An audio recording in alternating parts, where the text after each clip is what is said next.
Radio, Alive. King the Nubia Radio, Alive. E2 Air Radio, Alive. Afro-Carib Radio. Alive. We are raising the awareness of artists across the globe. Alive. If you're an artist needing information on how to protect yourself in the music industry, tune in every Sunday on Stockade Promotions Radio to the Reggae Business Talk Show. Learn about copyrights, intellectual property, and more. Hosted by The Scientist, General Culture, and Ruddy Campbell. The Reggae Business Talk Show. The Scientist rids the world of the intergalactic vampires killers. Genius scientist Rusty Steele is in his lab, busy sampling his newest invention, a hybrid plant grown on planet Mars he has dubbed Jolly Green Giant that makes everyone who partakes of it filled with love. A folder labeled Top Secret SOS races down a pipe, dropping on the table. For years, the intergalactic vampire has been injecting drugs into the hearts of innocent people. Standing in the way of this evil vampire is a single brave soul, the Scientist. The Scientist brings nothing more to the table than a love of mankind and a talent for reggae beats. But these tools are more deadly than they appear. Some may say that mere humans cannot possibly defeat intergalactic vampires, but with a little creativity and a lot of hard work, the dream that the Scientist rids the world of evil just might come true. This adventure is explored in the Scientist Reggae album, a music collection containing a story like no other. In the Scientist album, listeners learn of such evil creatures as the intergalactic vampire witch, the intergalactic wolf and intergalactic Frankenstein. These terrifying creatures are awful intergalactic vampires. It is up to the Scientist to use its musical powers to make the world safe once more. Fortunately, this is not a mission that the Scientist needs to take all on his own. Along the way, he will be able to snatch up several crewmates, each with their own unique powers. First there's Flabba Holt, the chief of low-frequency shockwave. His hard-hitting bass guitar serves as an effective weapon against evil. Michigan and Smiley have plenty to add with their stores of knowledge surrounding biological warfare that hit them with diseases. They are often joined by Bunny Whaler, the expert on psychological warfare. The Scientist also frequently teams up with Style Scott, the top-notch intergalactic vampire killer. Josie Whale serves as the radar jammer, taking his DJ skills to the next level. Super Cat, also known as Wild Apache, consistently displays great talent when working with cruise missiles. His buddy RAS Michael is also happy to lend a hand as the Chief Justice. The Scientist's team is rounded out by Earl Chena Smith and the Meditations, a group of musicians who work hard to keep the musical military protected, meanwhile reaching out as diplomats. With such a talented and versatile team, there's no limit on what the Scientist will accomplish. The battle against the intergalactic vampire certainly will not be an easy one. But if the citizens of Earth get on board with their reggae protectors, the evil intergalactic vampires will eventually be forced into retreat, leaving humans to live in peace and harmony. What now? Steely says, opening the folder. It is an urgent message from Style Scott, intergalactic vampire killer. It reads, the intergalactic vampire bankers have brainwashed the President, Congress, and are infiltrating the military Reggae Business Talk Show. You must stop them before they take over the world. I knew those bastards were evil intergalactic blood-sucking vampires. Steely said. The Scientist created a candle using the Jolly Green Giant formula and sent emails to everyone. This is the Reggae Business Talk Show on Stockade Promotions Radio with the Scientist, General Culture, and Ruddy Campbell. Told to attend the meeting because members of the elite family S were going to be at the meeting and was not to reply to the message that was automatically destroyed itself. Steely, disguised as a waiter, broke in the kitchen and switched the candles. The intergalactic This is the Reggae Business Talk Show. Brainwashing aroma chemicals and switched to the candles with the Scientist's formula with the Jolly Green Giant aroma. Instantly he ran in the banquet room at the headquarters. He quickly replaces the other candles on the tables with the ones containing the formula This with the is jolly the Reggae green Business giant Talk aroma Show. and lights them. The delightful smell of the candle soon permeates the room. The president, Congress, military leaders, and vampire bankers enter This the hall. is the Reggae Business Talk Show on Stockade Promotions Radio with the scientist, General Culture, and Ruddy Campbell. Yes. Microphone check 1 2. I hope everybody can hear me. Okay, I've been doing some multitasking in the background, some late setting up. I want to welcome each and every one to the Reggae Business Talk Show. On this show today, we do have Doozer and we have the scientist. Are you there, guys? Yeah, we're here. I'm here. Is Roddy Campbell there? I'm here. All right, we haven't got Roddy Campbell. Still trying to get hold of Roddy Campbell. For some reason, I'm not able to. Let's see if we can get Roddy Campbell before we start the show. Once again, you're welcome to the Reggae Business Talk Show. And it's been necessary to set up this show for various reasons. I've had many conversations with artists who are in the industry who are quite clearly being ripped off. And it's sad to see. Today we're going to be sharing experiences, and Doozer has been newly added to this show, and we're going to make it a regular theme with Doozer also. So maximum respect going out to you, Doozer, for being on this show. Respect. Yeah, appreciate that, man. Yeah, so again, I've had so many conversations with artists who have been, ripped off, or some just weren't knowledgeable, or there was a reason to keep the artist ignorant of the truth. There's some artists who today, still haven't protected themselves, and there's a dire need for them to do so. I've called upon those scientists to really and truly, during my conversations with him on my show, the pieces of the puzzle just came together so neatly, and it became apparent we needed a show like this to arm the artists with so much knowledge. And I'm going to keep this show going for as long as it needs to keep going. Okay, so we're going to be doing this every other Sunday. Roddy Campbell, are you there?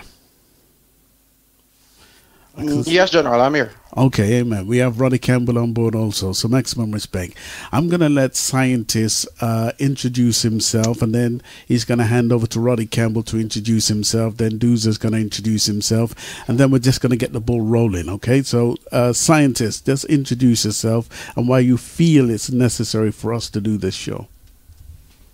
First, I want to say thank you very much for the opportunity. And my name is Hopeton Brown, aka the Scientist, and the reason why I wanted to do this show is because it's very painful to see a lot of artists don't know the music side of it, and they're constantly being ripped off. And I talk to a lot of veteran artists, and they all have the same complaint. They're not getting their due money, and they're not getting the money from the record company. And this goes all the way back to the even jazz music in America. So it's why we're here to try to shed light on what the law is and how to arm artists so they can better be protected. Thank you. Roddy Campbell. Yes, General. My name is Roddy Campbell. I'm an artist myself, and just to piggyback on what our scientist just said, this is a show that has been in the making for a while on Stockade Radio and the Conscious Partners Network, because as time went by, we felt the need to address the other side of the music, especially for the young artists coming up. But even more painful, as scientists said, what our foundation artists have been through, and it is still going through today. And we hope that this show, today is the beginning and the first of this show, that it will shed some light on what's going on and open the artists and the musicians and whoever is involved with reggae music on a whole to let them see that there's another side to this. And I would say to everybody, grab a pen and paper because scientist is going to give you some things that you need to go research for yourself. Telling you right now, I have my pen and I have my paper. Yeah, I bought myself a brand new notepad, hardback. Same here, man. Doozer, over to you, my brother. Yeah. I mean, simply, it's like, well, most people might know me by W. I release music, but, you know, I've just been studying King Tubby's from forever since, like, at least 15 years or more. And as I start to talk to, you know, people who knew Tubby's and other musicians aside from Tubby's, let's even say other music, I just see how much people are getting ripped off. You know, even Jimi Hendrix, you know, got ripped off from all of his stuff, people releasing stuff on his name. So it's not just reggae, but in general. And when I came into reggae, and being in reggae, I just saw it's just too wide of a, it's just too big of a thing. There's too many people getting ripped off. And I'm talking, if you talk to any musician from ska, probably to today, I guarantee in some way they've gotten ripped off or stuff gotten released on the name. So it's just like, this is a must. This show and talking like this and getting some of this info here, it's just necessary. And if you are a selector, a dub person, you really like these records, you look in your records and they're not the right credits. So you really need to listen to something like this. And like you said, have your notebook ready, man. Yes, and I'm going back to the days of Studio One. Even if we move away from reggae music, I can recollect, you know, during the days of maybe Motown or maybe even way before that, you know, there were black artists whose music were put on white faces. If you remember the album sleeves, you will see these white artists, but it wasn't necessarily a white artist who had performed on that particular record. There were black people who had performed these tunes, because at the time, from what I can remember, you know, they would say that maybe black people black faces on these album sleeves wouldn't sell music per se, you know. And I'm even wondering today if they own the publishing to their own music, which their faces are not being a part of, if I'm making any sense here, you know. And I found it interesting where scientists said on my show last week that by default the artist is supposed to reap from maybe the music that they own. Oh, yeah. But if your face is not on the album sleeve, how are you going to prove that's your voice on the album, and so on and so forth, you know? So it's going to be a very interesting show. I want to hand it over to scientists to spearhead this show, because we need to start from the grassroots, the basics. So scientists, I'm going to hand it over to you to spearhead this show. Yeah. The most important part is who owns the copyright on the composition. And the first owner of any musical composition, any artwork, any sculpture is the person who created the sculpture, the musical composition. That's the first owner. What is copyright? And it's automatically assigned to the person that created the work. Mm. That's a first owner, and the only time that person lose ownership of it, it has to be in writing. It cannot be done by word of mouth. It has to be done in writing, and there is no verbal consent, and there is no implied waiver of copyright to a record company. So when artists getting into a contract with a record company, you should try and maintain your copyright. Why? Because when it comes to licensing of the song, you go on, somebody want to put it into a movie, somebody might want to put it into something that you don't agree with. You as the artist has that sole right to stop it or to grant permission. And I put a link there that you should share about the Jamaica copyright. The Jamaica copyright. So I didn't create the law. This law was created under the Berne Convention that all the countries in the world, including the U.S., signed the treaty that uphold the right of the artist, and is saying that the first owner is the artist, and the only time it can depart from the artist, the person who created the work, is by a signature of the artist. So if you could please share that link, Yeah. so people can go and see what we're talking about. And again, I didn't create the law. I know a lot of producers not going to like this part because they believe in it's like when you go to the supermarket and buy yourself a nice, lovely Kentucky Fried Chicken or something like that. It's not like that. It's not when it comes to intellectual property. Right. Yes, I've Okay, shared so that in there. if I may, just to make it clear, what the word copyright means, because I think a lot of people need to understand what that means as it pertains to music itself.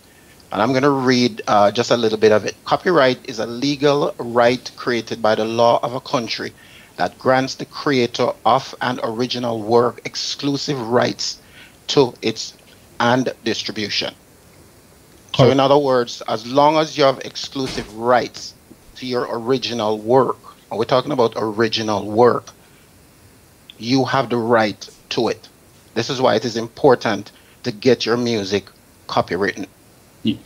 Yes, but like in a country like Jamaica, they made it automatic, where you don't really have to do it because the default is a person who created it, and the only time that person loses copyright ownership if there's a document to the contrary of that.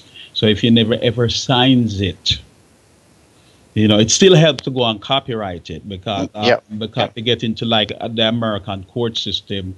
They require that you have the copyright, but if the work was created like in Jamaica, Jamaica doesn't mandate that you have to come to them to copyright it. Now, could you explain why is that? Where? In Jamaica. Well, it probably more explain the reason why you need to come and pay somebody to say you have copyright if you would go it that way, because I find too much conflict of interest with the law and money. So everything here is money. So, but Jamaica made it where you don't necessarily have to have the money to pay the copyright, because it can get expensive if you somebody like me have over 80 albums. Right. But now, I'm glad you mentioned paying for it, because here in Canada, where I am, to copyright my music, I don't have to pay a dime. Well, in America here, because of the conflict of interest with money and the law. Right. No, I just wanted you to explain that to our listeners, because we're going to try and break this down and make it become, in layman's term that everybody. Sorry, not to talk away. Go ahead. In many countries, including Jamaica, if you read the document after go on the website there, it says that you can copyright it, which is a poor man copyright, by mailing a copy to yourself. With that mean it go through the post, so it have a stamp. But again, one of the things with the internet that you can use is because everything you put on the internet it have a time date that is stamped. Right. Where it come from is to you can take advantage of publishing your stuff right away as you finish with it. So somebody else have to have a date that precede that date. What about those who've, if I can use the term, hustled, the business in terms of a producer approaches them and says, I want you to voice a tune, and the artist says, give me £1,000 and I'll voice it for you without signing no contract, and then all of a sudden they get a #1 hit. What rights does that artist have? Well, the law is, and again, I didn't create the law. The law is that and technically most of those recording in Jamaica is illegal based on the law. The law says that the producer must obtain a contract in writing before any type of release. Right.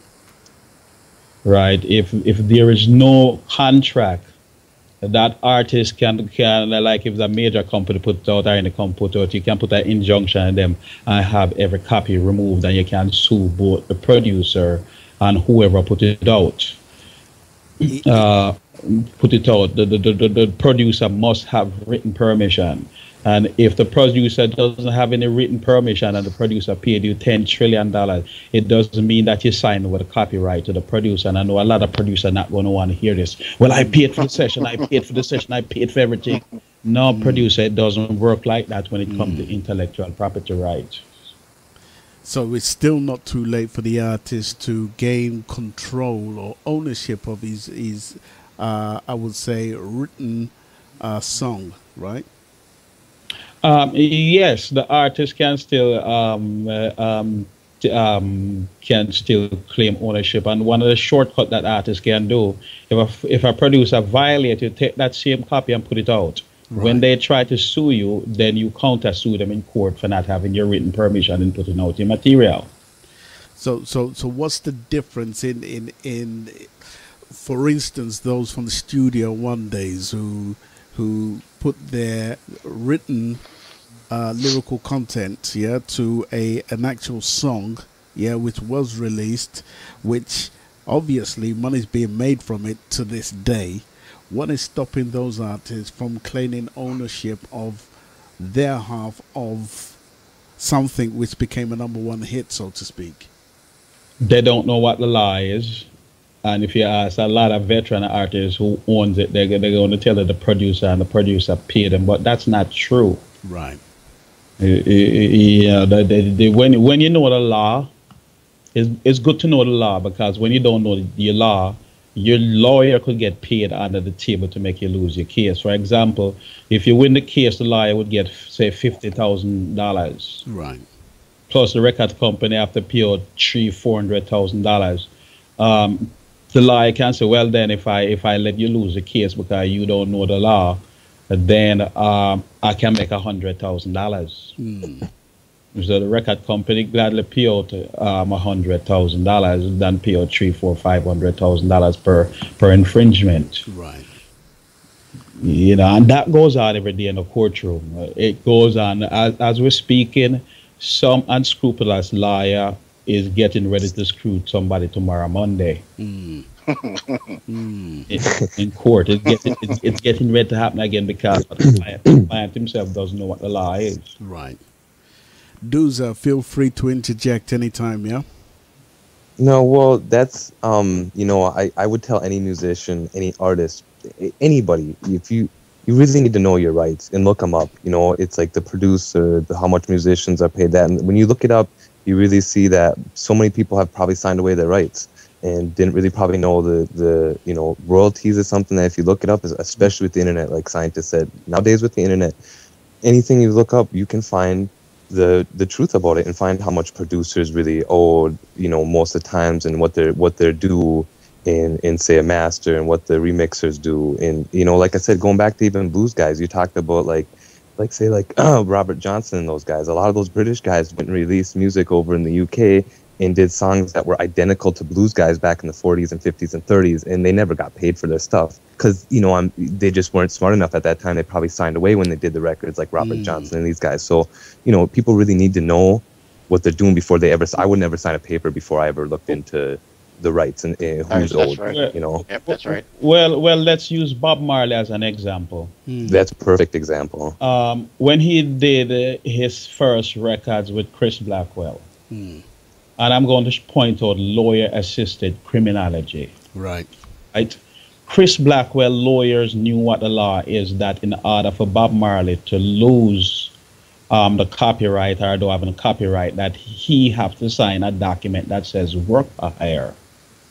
Yeah. Right. And the thing is, remember Jimmy left. That's why Jimmy left before Bob come. Yeah. Well. Bob Marley didn't know what. Imagine this. Bob Marley come from one of the poorest neighborhoods in Jamaica, Trenchtown.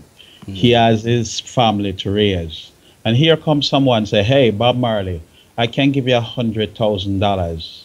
The person who's offering the $100,000 know that he's going to make $1 million.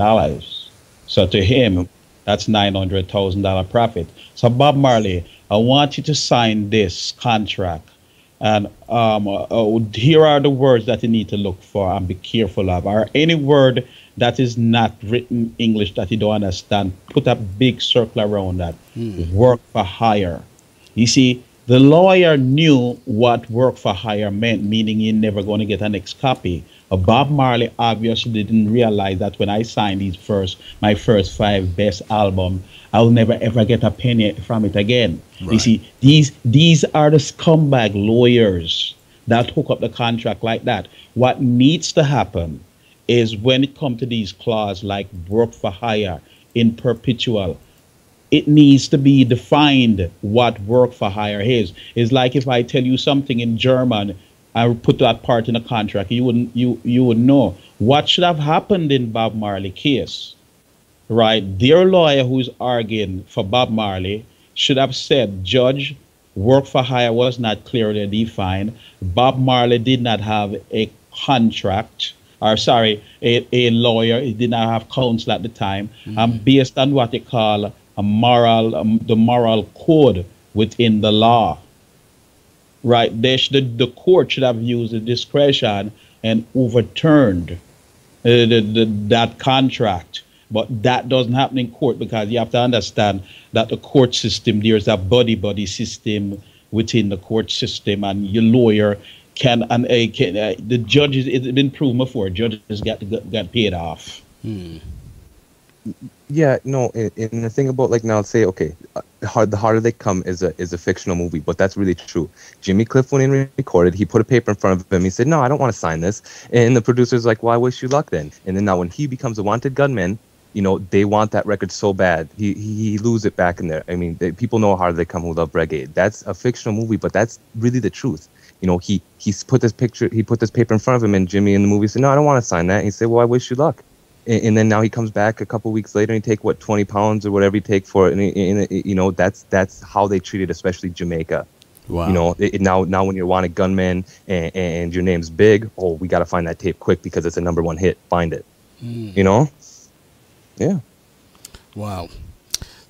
I just want to go back to because again, as we go along, as scientists mention certain things, I just want to read for our listening audience, because for me, it's about getting to the heart and soul of the young artists coming up, that we don't repeat, the same mistake of what happened before.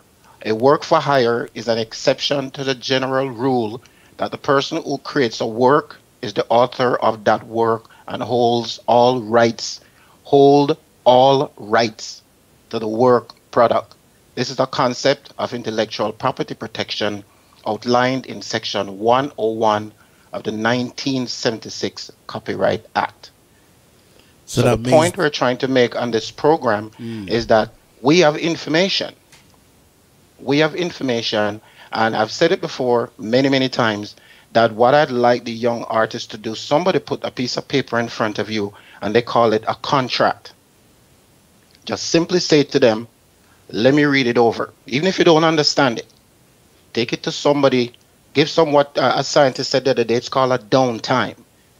Give yourself some downtime, because it will come back to bite you on the rear end. And we have seen it. It's like yesterday, General, you were interviewing, I forgot what the artist's name, and a song of his was released out there, and he didn't even know the song was out there until you played it yesterday. That blew my mind. That absolutely blew my mind yesterday. Yeah, that's wrong. And I'm saying to myself, this is how far back this whole issue has gone, and it is time that we kind of take the horse now and put the horse in the right place. Because there's thousands and thousands and thousands of dollars out there owed in royalties that are owed to our Jamaican artists, and they don't have a clue where to get it, how to get it. They don't even know if they're going to get it. Well, apart from the artists, the musicians, right? Like when you see a musician name comes up on a record, like Flabberhold, Style Scott, there is certain money that is collected that they are supposed to collect.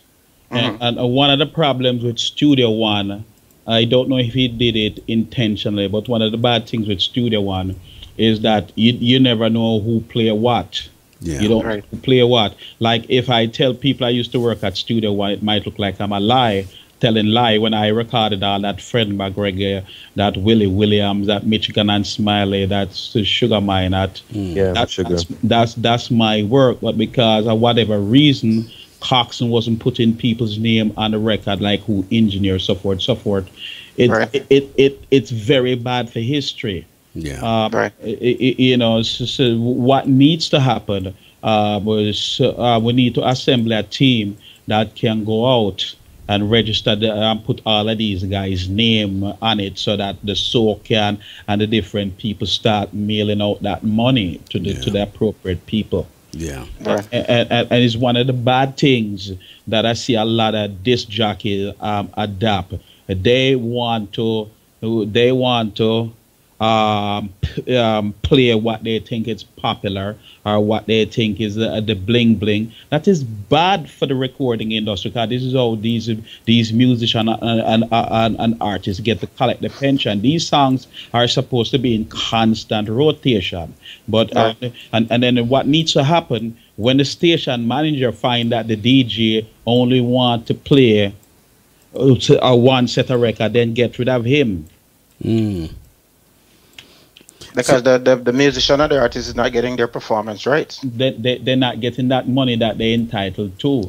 Right. Yeah, so that whole side of it with the Piola thing, it really messing up the business. And you know, the way I see it, because it's become a money-making tool, to be honest and to be really frank, I can't see an end in sight to it. When the artist and the musician doesn't know the law, I know what to happen, there will be no end. Because what we're sharing with you now with the Berne Convention, the treaty, that's like a big, what you call it, cover up that record companies don't want you to know. And then again, who engineered this? Because the record company themselves don't know. These are the lawyers that is engineering this and putting this together for them clients, so they can make it look like that they're a good lawyer. Well, I tell you what, the Burns Convention, I think you said, yeah? The Berne Convention. Right. Break it down to the molecule for us. It is a treaty. It's on the same link that I give you there. Roddy, do you have the link there in front of you? With the give me. Yeah. Give me 1 second. Yeah, the Berne Convention is organized a treaty between all countries, and they decided, well, then copyright is going to be the person who first created, and the whole world basically signed the Berne Convention, signed that treaty. Do you have up the document that I share with you? Bear with me. I'm seeing if I can get it up. Bear with us. Okay, let me read a piece of it for you. Okay. Yeah. It's actually called the Berne Convention, Berne Convention. The Berne Convention requires its signatories to recognize the copyright of works of authors from other signatory countries known as members of the Berne Union, in the same way it is recognized the copyright of its own nationals. For example, French copyright law applies to anything published or performed in France, regardless of where it was originally created. It goes on further than that, but that's just pretty much a synopsis of what it really is. You there, scientist? Yeah, I'm here. No, he's correct. He's correct. But the artists need to know these things. Right. I forced to go study that side of the law because I find that, like example, dealing with Greensleeve. Greensleeve wanted to tell me foolishness about, well, the producer. The producer don't own copyrights. Yeah, and the thing is with that now on a wide spectrum. Remember I said that? Now every single person got ripped off in that situation. Right, because right. Toyin, all these different people, if you talk to anybody's estate of even if they've passed away, they're saying the same thing, that they've never, the estate has never been notified about the royalties, even if they do. And the whole thing with Junjo, they never went to the families and paid them. And Toyin and whoever it is, I don't care who it is, you name an artist right now, Any of them have never been paid from a lot of these releases with certain companies. I've talked to them. They haven't been paid. Every time I talk to somebody, they say they haven't been paid. They said, no, never been paid from that. Yeah, they never been paid, and you can't have a contract with a dead person. So whatever contract you might have with that person, the moment that person died, that contract also died with that person, and the record company needs to find the estate and settle the estate. Right. That's Tubby. That's that's. Can I say something? That's exactly what happened with Tubby's. They killed him, and the family got scared because he was murdered. But nobody wanted to take it over, so they saw this opportunity. King Tubby's got shot down, and they saw this opportunity.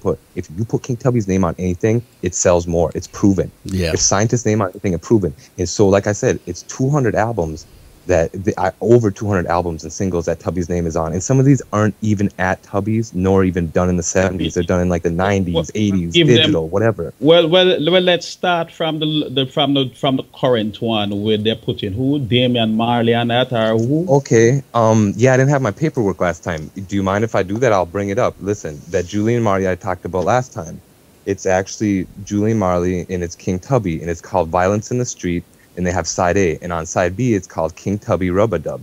But the thing is, but watch this. That's actually from King Tubby meets Roots Radic Dangerous Dub album in 1981, and that's fake.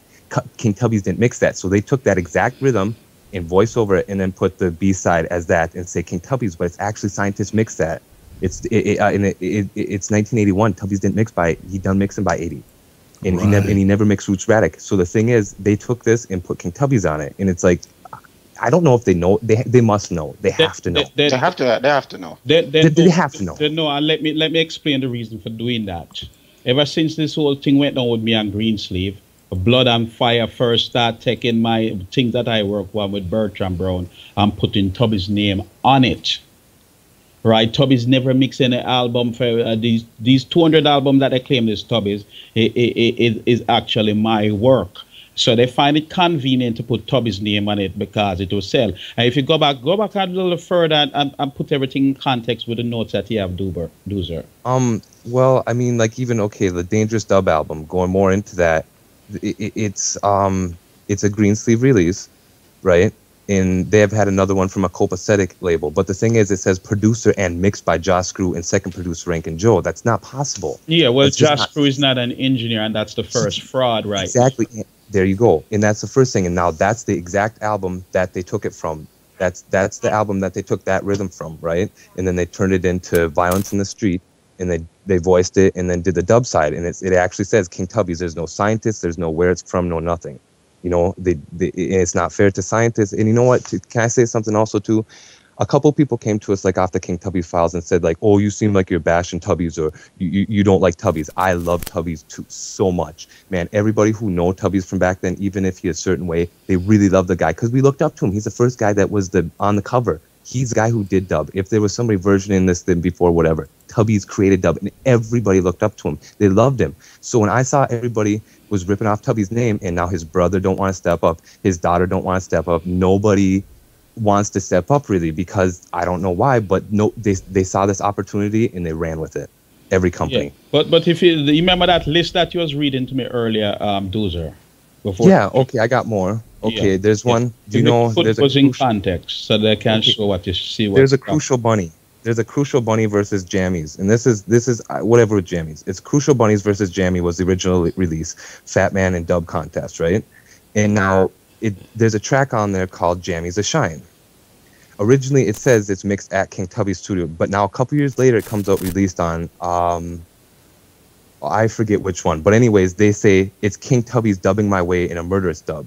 That's not possible because it was just released on Jammies a Shine, and it says it's Prince Jammy's mix, and then they put Tubby's name on it. So it's just proven it's not just scientists, it's not just Philip Smart, and it's more. I have more like Philip Smart. They would do the same thing where they take a Philip Smart mix and then say it's Tubby's and just put King Tubby's name on it, and Philip Smart don't get no money either. Are something that was mixed at Channel One, and how you exactly. know and how you know the different studios back in that time is the reverb sound. Channel One about AKG reverb, which is a very distinctive sound, but yet still Jatama is putting out what the title of that one name, Lost Treasure. It's King Tubby's Hidden Treasures. That's a total fraud. Yeah, and that's from let's see here, King Tubby's Hidden Treasures. Where did I have that one? Well, there's a Lost Treasures too, but there's a Hidden Treasures, and that's it's just not it's mixed at Channel 1 like he said, and it's John Thomas had done it, and that's not it's not here. It is Hidden Treasures, a label Trojan, 1999, no producer listed. I looked up in the credits up and down, but the thing is with that Hidden Treasures, it's at Channel 1 in the AKG. It's you cannot cross. Tubby's had a different reverb. There's no way possible. It's like a fingerprint. There you go. The AKG is a fingerprint, and so this is what they're out there doing. Now they all want to give me a hard time because I'm saying, hey, this is not Tubby's record. Everybody else can go by hearsay. I was there. Greensleeve wasn't there. Chris Barr wasn't there. I was there. Every record that put out that is Tubby's, I'm the first one to say it's Tubby's. But when it's my recording and other people recording, and the only reason why they're doing it is to evade paying royalties. And then again, all these people like John Thomas, that is, they put no King Tubby's record. Just give him the benefit of the doubt and say Tubby's. As you look for Arlene and give them and Miss Dell. No, that's the thing. No, he's not doing that either. He's keeping all the money for himself. And that's the thing, like with Bunny Lee, we know, hey, he checked for Miss Dell all the time. Even scientists try to hook up a freight and this, that, anything that's who try, they're trying to hook them up. Every they love that they're not royalty thing because the family don't care. They just don't care. Yeah, the family, his daughter, she tell me personally she don't want nothing to do with the business. That's why she give away and sell that thing. There you go. And so now when they see this loophole and they say that'd be like let's say Michael Jackson's family didn't care. Let's say nobody cared about Michael Jackson's estate, but if you put Michael Jackson's name on something, you can sell 1 billion hits. If they saw that loophole, every company would run with it. Yeah, even though when it's not Michael Jackson singing, it could be one of the other Jackson, but they're going to do that because they know they scare the family into submission, and nobody in the family don't care. No, and the thing is, so like, let me play devil's advocate for a second here. So with this whole issue with the whole Tubby's issue, scientists, and your stamp is all over everything that's going on. Let's say, for example, an artist like myself should find myself in that position. What would be my first step to take? Well, proof. Recovering what's mine. Well, proof.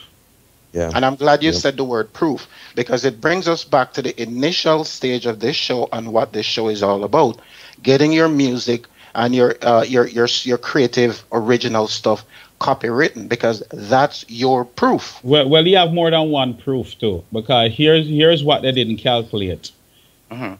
Millions of people all over the world that doesn't know each other have the original recording with a timestamp. It's stamped with a date. And to every false King Tubby's record out there, whatever the title is, you can just put scientist's name, and then you're going to see my name come up that precedes Tubby's. That's what I'm saying today. Even as people are listening along, I dare them to go look up the tracks that I've mentioned. Even the next one, you have King Tubby's, Scientists, and Jammies, and it's called The Fittest of Fittest, right? But if you look it up, the original track is called Tom the Great Sabian from Scientist. But it's the exact same track from all three people, identical mix and everything. And that's what I'm saying, that they just tried to throw different things on top of it. And you're right. This show is about getting people to know, well, if you're an artist yourself or you like Tubby's or Scientists, go look up these things. I mean, they're there. You can go look it up. Look it up on the internet. This is it's a wonderful resource that it is. It's blind. It's impartial, because every time you put something on the internet, it has a timestamp and it has a date. And guess what? For law enforcement purposes, it never ever leaves. They can't go back to the first time even your IP and trace right back. And what you're going to find? What you're going to find that all these fake Tubbies, there's other titles that precede that with a date. So whenever they say anything in the Tubbies, I take it and I put it back out. And then when you come and challenge me, then I can show that you're willfully committing fraud. Right.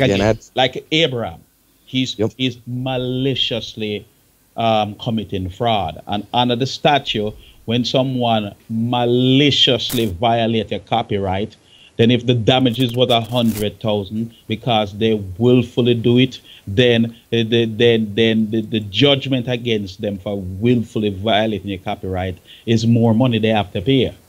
Right. Yeah, and that's part of the thing too, because like I have 4 pages here of fakes that I went and cross-referenced to different songs. 4 pages of stuff that is proof that it's just all the stuff we're saying. But even like that with like a clock tower and Abraham, what the real truth is that again somebody get killed, and then the rights come up and nobody goes to check for the rights now again, because I mean if you want to get deep into it, Brad Osborne got shot down. And now all of a sudden those royalties come up, and now all of a sudden they're releasing those same records that he had contracts with Bunny Lee and certain people, but they took it and then they re-released everything. They can't do that. Well, Abraham defense is, well, thank God, brothers, he bought the rights from brother. Idiot. No, he was gunned down. You know, look at this scenario. 2 people married, right? And or a girlfriend and boyfriend, because they wasn't really actually married. Girlfriend and boyfriend live inside of a house, but the house is in the boyfriend name, right? But somehow the boyfriend got killed. The city is not going to turn over the house into the girlfriend name because there's no written document. That's right. True. No, and the thing is, you know, I've heard this, maybe we've said this many times, but you couldn't go sell a Lamborghini and now have like a 2-stroke motorcycle engine or a lawnmower engine. And you go test drive it and you go, man, it's not even going anywhere. And you look in there and it's like, oh my God, I just bought a Lamborghini for $100,000 and it's got a gerbil on a wheel in there. A Volkswagen engine, that is fraud. And let me tell the person up front, well then, this is a Lamborghini case, but Exactly. it's having a Volkswagen. And then again, to protect yourself, you'd have to make the person sign that they're agreeing that they're buying a Lamborghini with a Volkswagen engine. Yeah. Which what this, you know, because what this is saying to me, and I'm living proof of it. Scientists are living proof of it. We're all living proof of it. Again, as I said, my passion is the young artist, because I don't want the same mistake to be repeated. And we're seeing it. We're seeing it, especially now, where you have artists nowadays who have them studio in them bedroom, as Tara would say, in their bathroom. There is an artist everywhere. There's a record studio everywhere. You know, what we're saying to you, the young artists out there, put your name on your product. This is why whenever I go to the studio and record, I'm in the studio by myself with my producer, nobody else. That's how much I protect my work. My songs are copywritten before they're recorded. They're always copywritten before they're released. So what we're trying to get across to you, to the artist, is that there is a legal side to all of this. Don't just get up every day and talk about, boy, I just want the music, you know, call music, my love. Somebody's going to rip you off. Yeah, it's a business. It's a business. And you have to approach it like a business, because these same artists who are not taking the time, because me personally, I put a lot of the responsibility on the artist's shoulder, whether you understand it or not. It is your job to go out and understand that the moment you record a song and you put that song up for sale, you are in a business. And you have to start to approach it like a business, because it's these same artists, them get a whole load of money, them go buy a Land Rover. You can't drive that Land Rover around without registration or insurance on there. So this is the same thing about your music. Insure your music. It is for your future. Copyright is not a sprint. And that's why most our reggae artists don't want to deal with it, because they want the lump sum of money. You give them $100,000 right now, and you tell them you'll make $500,000 5 years from now. They'll take the $100,000 right now. And that is a misconception of the business. Yeah, but even if they take $100,000, it doesn't mean that they waiver. There's no copyright waiver. That's also something that I would like you to further explain. Yeah, there's no waiver. There's no implied anything. It's mandatory. It has to be in writing. There's no if and but about it. It have to be in writing, because here's what people develop Alzheimer's disease where they don't remember. My grandson starts saying to your grandson, well, then my daddy said this. And this one saying, well, I don't know about that. It's just like when you go to your land and title office, it can show you who built the house, to whatever the next 100 years they can show you every owner.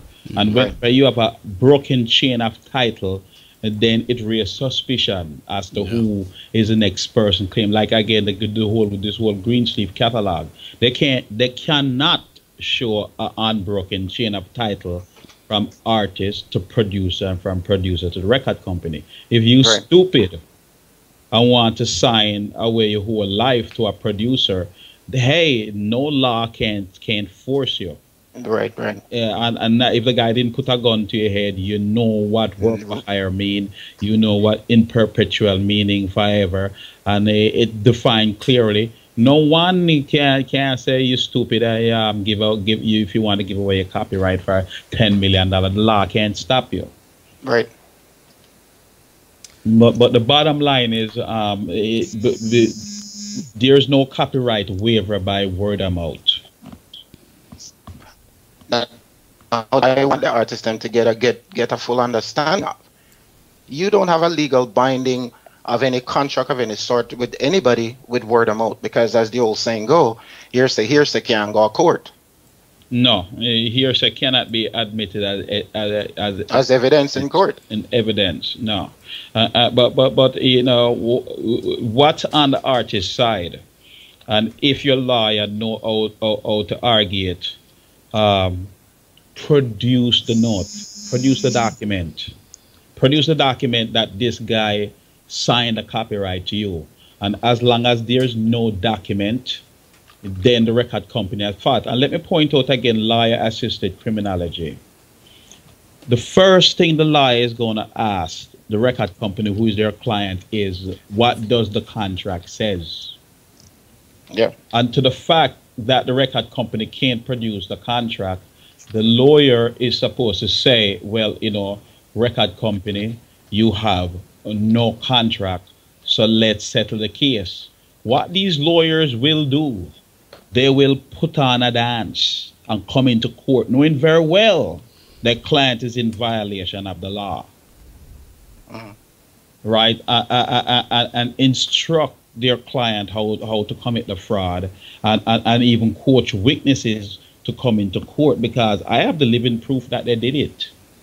So that's what they call accomplice. It shouldn't even go to court. The lawyer is supposed to stop it, but because the lawyer wants to be on a retainer and they want to collect this money, and then again, these cases don't finish in a couple months. The lawyers and the court system drag it out for a couple of years as well. So guess who is making all that money? The lawyer. So he not going to tell you based on his oath, because the lawyer took an oath, right, before he becomes a lawyer, that he has to dismiss any kind of charge or not take the case. I sent you that note. Can you find it? The one that's further up that I sent you about the code of ethics under the bar. Yeah, I sent you somewhere, dear General.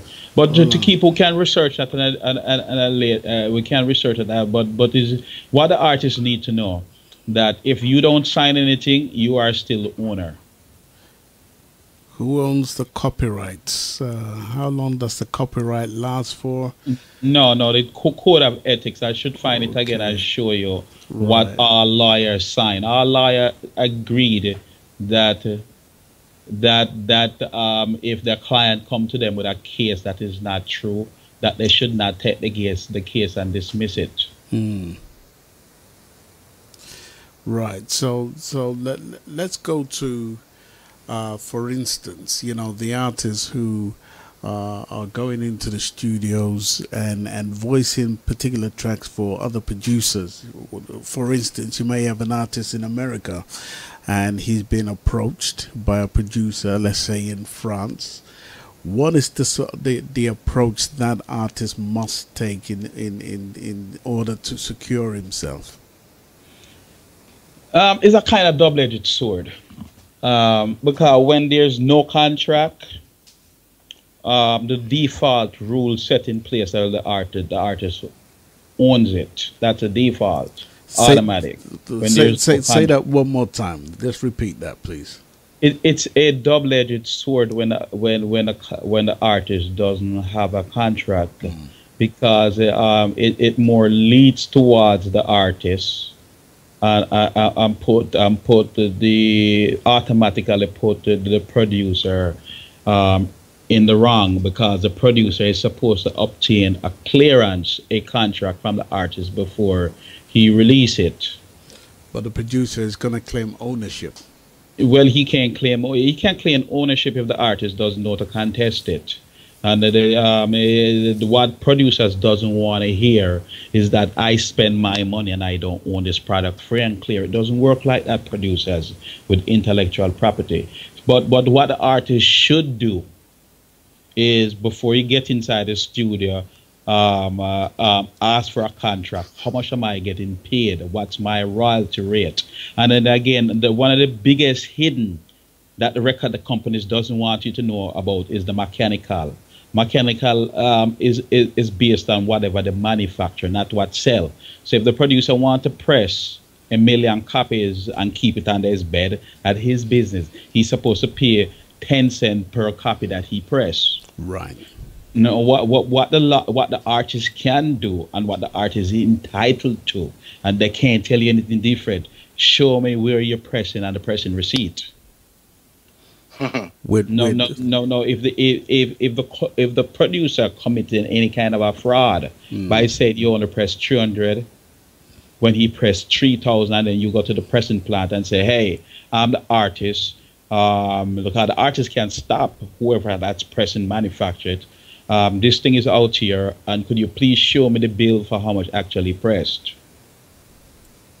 No. As a reputable business, you can't be telling that you don't know where the record is, where those records are, right. Because you can't tell the taxman you don't know where the record is. So why is that? And then anytime they do that, then what the artist can do in court is ask for a summary judgment. Well, if you back up just a little bit, because I'm just getting you to clear up things for our listeners as you go along. The artist can go to the pressing company. Now, can that artist go to the pressing company on their own, or do they have to have legal counsel alongside them when they go there? Well, here's what people get scared when they see lawyers. Mm-hmm. But the mistake they make with me, don't make that mistake with me, please, because the lawyer just know what paperwork to fill out. Anybody can go fill out the paperwork and take it into court. The lawyer just know the paperwork to fill out. Now, I happen to know some of the paperwork to fill out. And again, when you know electronics, you go study different things. So how do I file an injunction in court? Well, I can go study how to file an injunction, because, again, the subject of law is opinionated to electronics. So if I want to go study, and again, I did my own legal study, different from what I learn and pick up along the way from lawyers. I have to know the law for myself, because, again, I talk to lawyers who try to tell me it's foolishness. Like again, Green Steve got a judgment in New York, but it's worthless, because no court can't overrule the U.S. Supreme Court. That's the court that set the law of the land. And every lawyer noticed that once the U.S. Supreme Court set a precedent, all other courts must follow that. Right. And there's no court. The only person that can overturn the Supreme Court is the Supreme Court himself. That's law. In Jamaica, well, I have that idiot David Satayu from Bloodfire. Oh, but in Jamaica, the producer is the owner. Well, the only reason why the producer is the owner, because the producer is a dandada, but that's not law. Right? The law is, and again, is not me. I didn't create it. These laws exist before me. The law is the default, the automatic owner of any musical work, sculpture, anything like that, is the person who created it and not the guy with his money. Right. And for so long, that has been going on. Yes, it's an ongoing thing. They don't want the big secret that's kept by our lawyers and record company. They don't want the artists to know about the Bernie Convention and what the law is. And basically what we're saying with this, basically what we're saying with this show is artists, musicians, you're dealing with music in one way, shape, or form. Know your rights. That's what this show is all about. Yeah, anything that you create, you are the first owner. If a producer wants to put out your material, based on the law, he must obtain written permission. If the producer release it without written permission, it's an illegal release. Now, if you're a producer like me and people like Bunny Lee, we friends, I ain't gonna go challenge Bunny Lee. Right. Because we're friends, and I know in a heartbeat, if I say, hey, Bunny Lee, I need a copy of this, I need this, he going to give it to me, not going to tell me no. So if the artist doesn't, if the artist agree with the producer, you don't have to challenge it. It's still Now, that agreement, would it have to still be a written agreement or just a friend, buddy Verbal agreement? Well, well, here's what the written agreement is always good, so grandkids don't argue. That's Right. Are the holders of the ear don't argue against each other in case they don't know what the law is. Right. Right. But in the case of like me and Bunny Lee or one of my friends, Jack Thomas or Azzy, I'm not going to go challenge them. We did this work years ago, them put it out. I ain't going to go challenge them. You know, even though I can challenge them, I can challenge anyone. But, you know, my like a friend, them who I grew up, I ain't going to challenge them. The person that I have a problem with is Greensleeve and Blood and Fire Record because they want to insult my intelligence. And then they brought jammies into the country to commit perjury, which is already proven. I have a big problem with them. And instead of the lawyers tell the client that they do have any case, these lawyers still want to go ahead full speed. You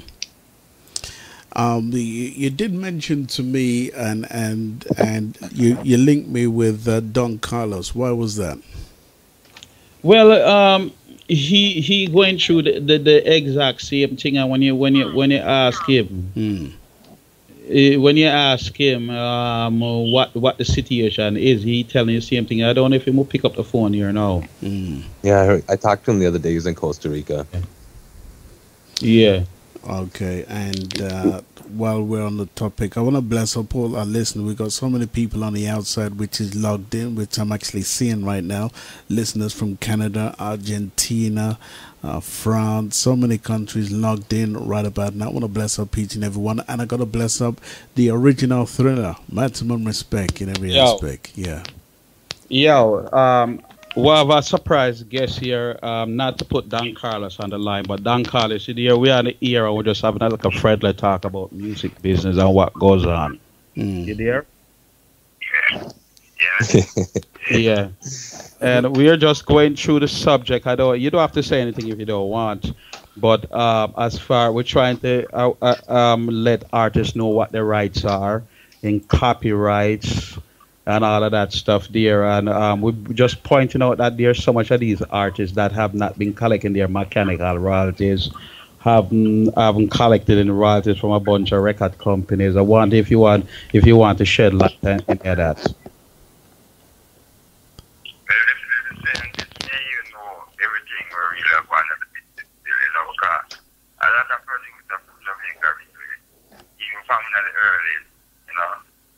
Never really have no agreement, with the artist, more than verbal. And if they even have a little paper contract, it never really mean nothing, Because most artists never really get royalty, whether publishing or unless you know about copyrights and things,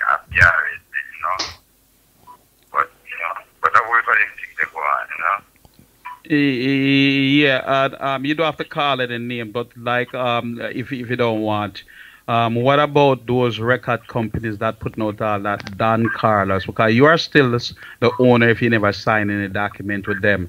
Are they upfront with you? Are they taking care of business? No, never get around. Some my man give me an advance in the studio. They never think about royalties. Right. So what I'm encouraging you to the Don Carlos, okay?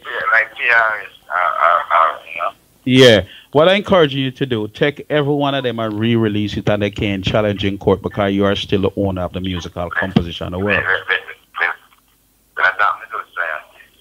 You enlighten me from a while, but just press up on all of them and sell them. Yeah, when you go to your shows, you just press them and sell them.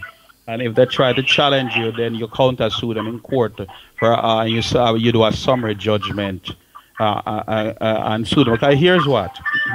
Um, Them guys have them not have no proof to show so them paid me in the well, that's the next thing they do. They don't have any proof, and then even if they pay you proof, even if they pay you, there's no implied waiver of copyright just because you pay somebody. Yeah, because they can't buy your music. Yeah. So what you can do with them, if you do a quick maths, $10, $10 times 3,000, that's $30,000. Minus say 3,000 for manufacturing, leave at $27,000. And if you do $27,000 over X amount a year, that's over some $300,000. So you could always do what you call a summary judgment on them if they don't want to come up with the money or the documents. Yeah. So that's one artist there that we hear from, Don Carlos. And sorry for put you on the spot, Don, but your name just came up. I would decide. Doozer is also on the ear. I would decide to call you, so you can clarify a lot of things. Yo, and can I say something though? Like also too, that's an artist we love, Don Carlos. You know? Everyone know that. Yes. Yeah. All right, Don, bless up. We on the ear. We just bigging you up and bigging up all these artists so people know what's going on out there. Because here's what, Don. They think I'm a troublemaker. It's only scientists alone have the problem. You are a troublemaker. Yeah, but if you talk to BBC and those people, I've been the one at the forefront. I was organizing and looking out for musicians, right, and make them know. Yeah. Yeah, so bless up Don Carlos. Bless up Don Carlos, yes. Bless up yourself, Don Carlos. Yeah, bless up, man. Yeah, those I just said that. Well, thank you for taking the call, and we're going to enlighten you to more things and keep pressing them and putting them back out, Don. Big up to you. Bless up, Don. Yeah, man. Bless up, sir. Bless. All right. Yeah. So, scientists, I have a question. Mm-hmm. I have a quick question from the conversation you just had with Don Carlos, and he should repress these songs. Now, before, originally, if these songs weren't copywritten, can he copyright these songs now? Well, in Jamaica, the way they make it that you don't have to copyright it is automatic.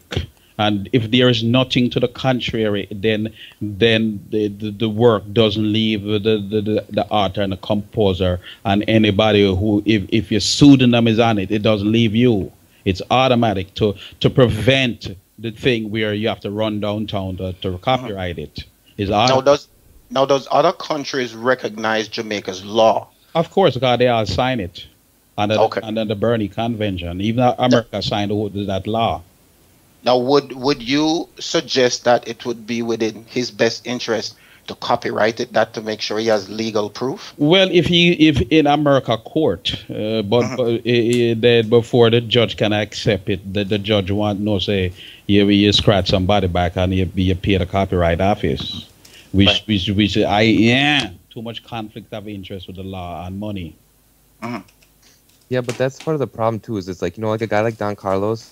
Or name anybody. We loved him from way back when. And the fact that when you talk to him and they're not getting paid, it hurts your heart because the grandkids aren't getting paid. The kids aren't getting paid. That's not fair. So say one day somebody like that ended up passing, that's not fair. So now the family could never collect. That's what they did to Toyin and Junjo and Tubbies and everybody. It's not fair because then the grandkids suffer. The artists themselves have to be out touring and all this. And even if they love music, they want to tour, but them also should be able to take it easy once in a while, Of course. But again, when you do the quick match, right?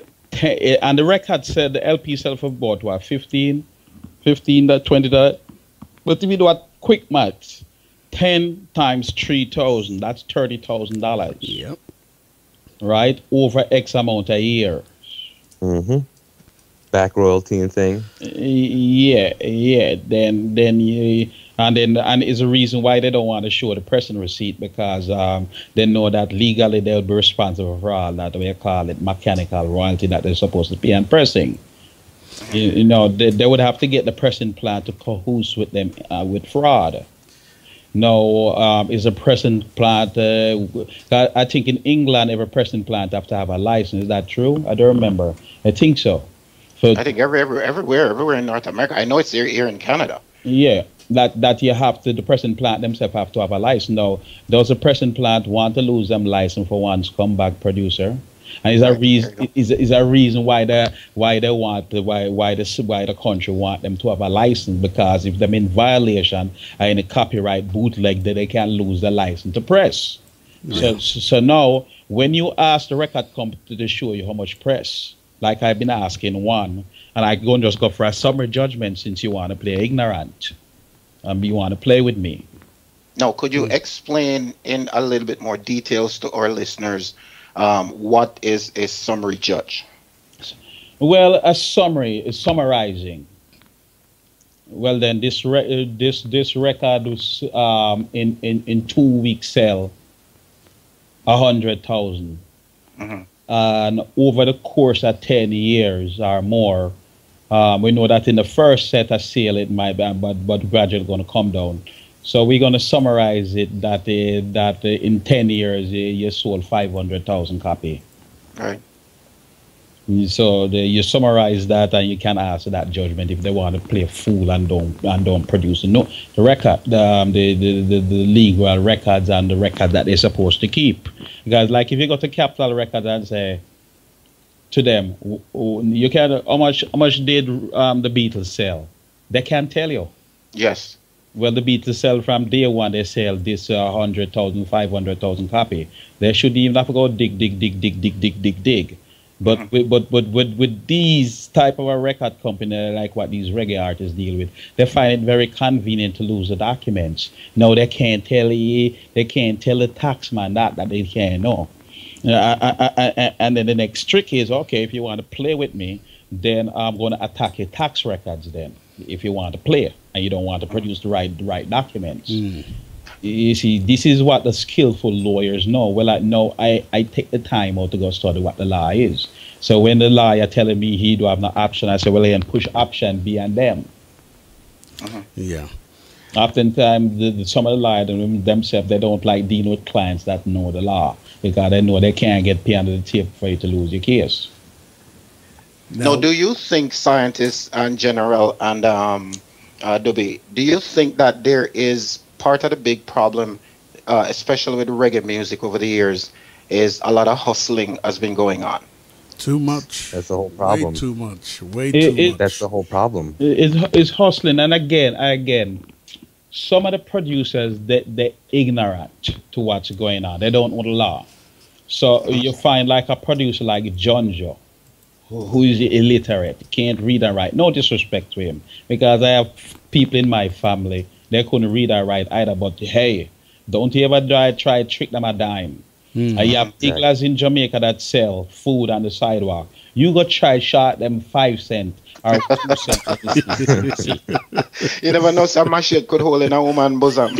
Yeah, they're not stupid just because they can't read and write. Yeah. So when somebody who can read and write, like Henry Laws, he's not stupid. Right? He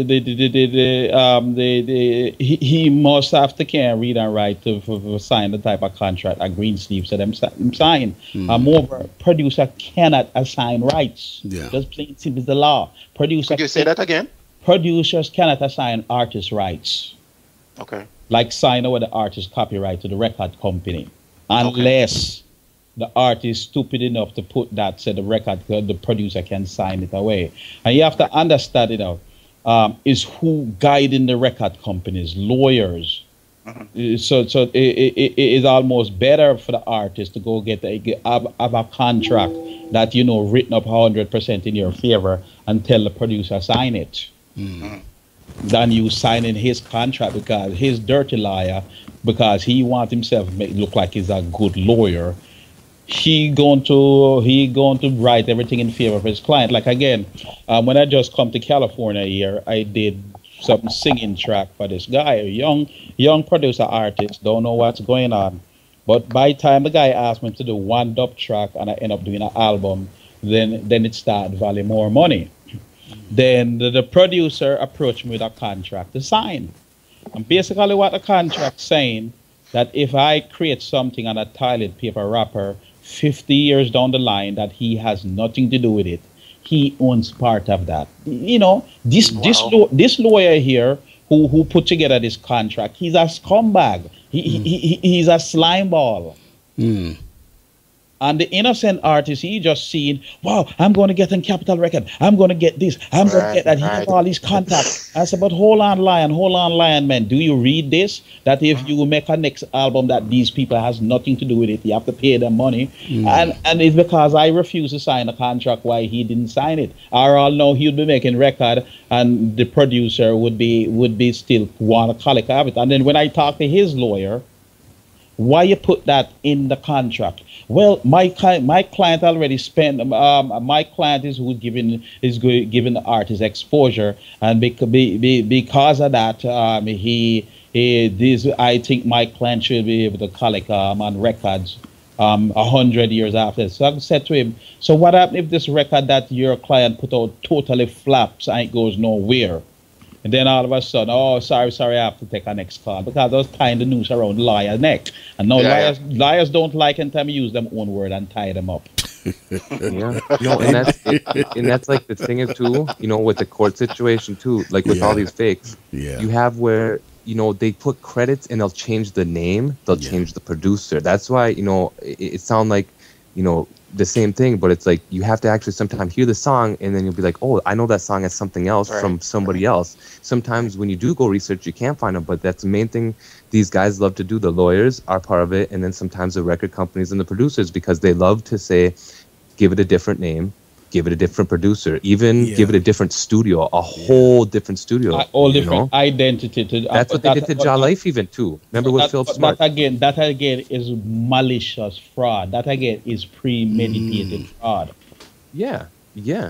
I mean, I got so many tracks with, maybe Baby Don't Leave, and there's like 5 or 6 different versions, you can see it's remixed and remastered, but yeah. You've opened a whole new can of worms. What I just wanted to say to our listeners right now is that, this show today has pretty much highlighted the reason why we need to do this show, and I'm sure everybody will agree. And the shape that I feel that this show should take is like, I believe each week we're going to try and pick 1 or 2 or 3 topics to talk about and focus, on those topics, because there's a whole load of different information going out in this show today. So each week, I believe we're going to take or pick some topics to talk about. And also, we're going to give you, the listeners, the opportunity to call into the show. Okay, and you can do that by just calling live conversation show, but we're going to do that with the next show. Okay, and then you'll be able to call in and pose any questions that you might have about anything, if you're misinformed about something, or if you need to know something, or what do you do if you're an artist, and so on and so forth. That's what this show is about. Also, if you're in the chat room, you can also pose any questions that you may have. If you just write them into the chat room, we'll be only too happy to answer those questions. I have Lady General in the chat room. She says, question, what about the musicians? Is there a way for them to collect royalties, publishing, etc. if their name is not on the record label? Well, that's Cox and Studio One tricks, and it is hard if the name is not on the label. They have no legal proof, right? They have no legal proof. It's going to be very hard, and I don't. Yeah. Without a master, it's almost impossible. Unless you had the master, or somehow you had the original lines with, if you get in front of a jury, and you can convince a jury, and then if you can show the jury, well, then this guy is a no good. He has no credibility. Then you might be able to get a jury to side with you, especially if you can prove, well, then these guys are scumbags. They did it to several people, so more unlikely they're lying again. Now, I have a question for you, scientist. If an artist find or musician producer, whoever it is, find themselves in a legal situation where they cannot afford an entertainment lawyer, what would be their next move if they decide to pursue the case? Take the song, then put them back out. Copyright it and thing in their name. No, just take the song, then put them back out. Okay. And the reason why I asked the question, you gave the perfect answer, because a lot of our still alive, living foundation artists should know this. Yeah, they should know this, and they should do this. They should do it. Well, I wish we could have get BBC, but BBC already doing it, and Don Carlos already doing it. And Right. 9 out of 10 times, they're not going to challenge you because they have to now go spend the money. So that's a shortcut. When them do that, then you can even ask the judge to dismiss it, because when you see, a lot of times the judges themselves don't know what the law is. And the lawyer have to remind them what the law is. And if you remind the judge that, well, hey, judge, he do have the contract with me and this is what the law is, and you ask the judge to dismiss it, then it probably don't even go to court, because he do have no contract with me. I am the owner, and here, judge, here's the contract that your country signed. He need my permission, judge. Not the next way around, judge. It has my pseudonym on it. Now, could you explain to our listeners what pseudonym means? Well, when you hear scientists rid the world of the evil vampires, it leaves no doubt. I hear Bob Marley singing "Waiting in Vain." It leaves no doubt. Your likeness, your image, your name, your professional pseudonym. Like your fingerprint. Yeah, that's like your fingerprint. Yeah. Okay. It leaves no doubt as to who. Like if you said, did scientists are Prince, to anybody who knows the music or reggae, did scientists are Prince Jam is our King Tub is mixed scientists rid the world of the evil vampire. Well, then it leaves no doubt that this is this person. It's all there on that link there with the Jamaica copyright law. Right. Yes, and people can actually log into the Reggae Business Talk Show link, which is on Facebook. If you type it in your search bar, it will come up with a page where we put so much information about copywriting and so much more. Okay, so you can check out that link also. I want to go back to scientists, because I want to go back to the early days when I started out producing some music, and I remember producing a track which was called the Hype Hop Rhythm, which I had about 6 or 7 artists on it at the time. And I approached Jetstar,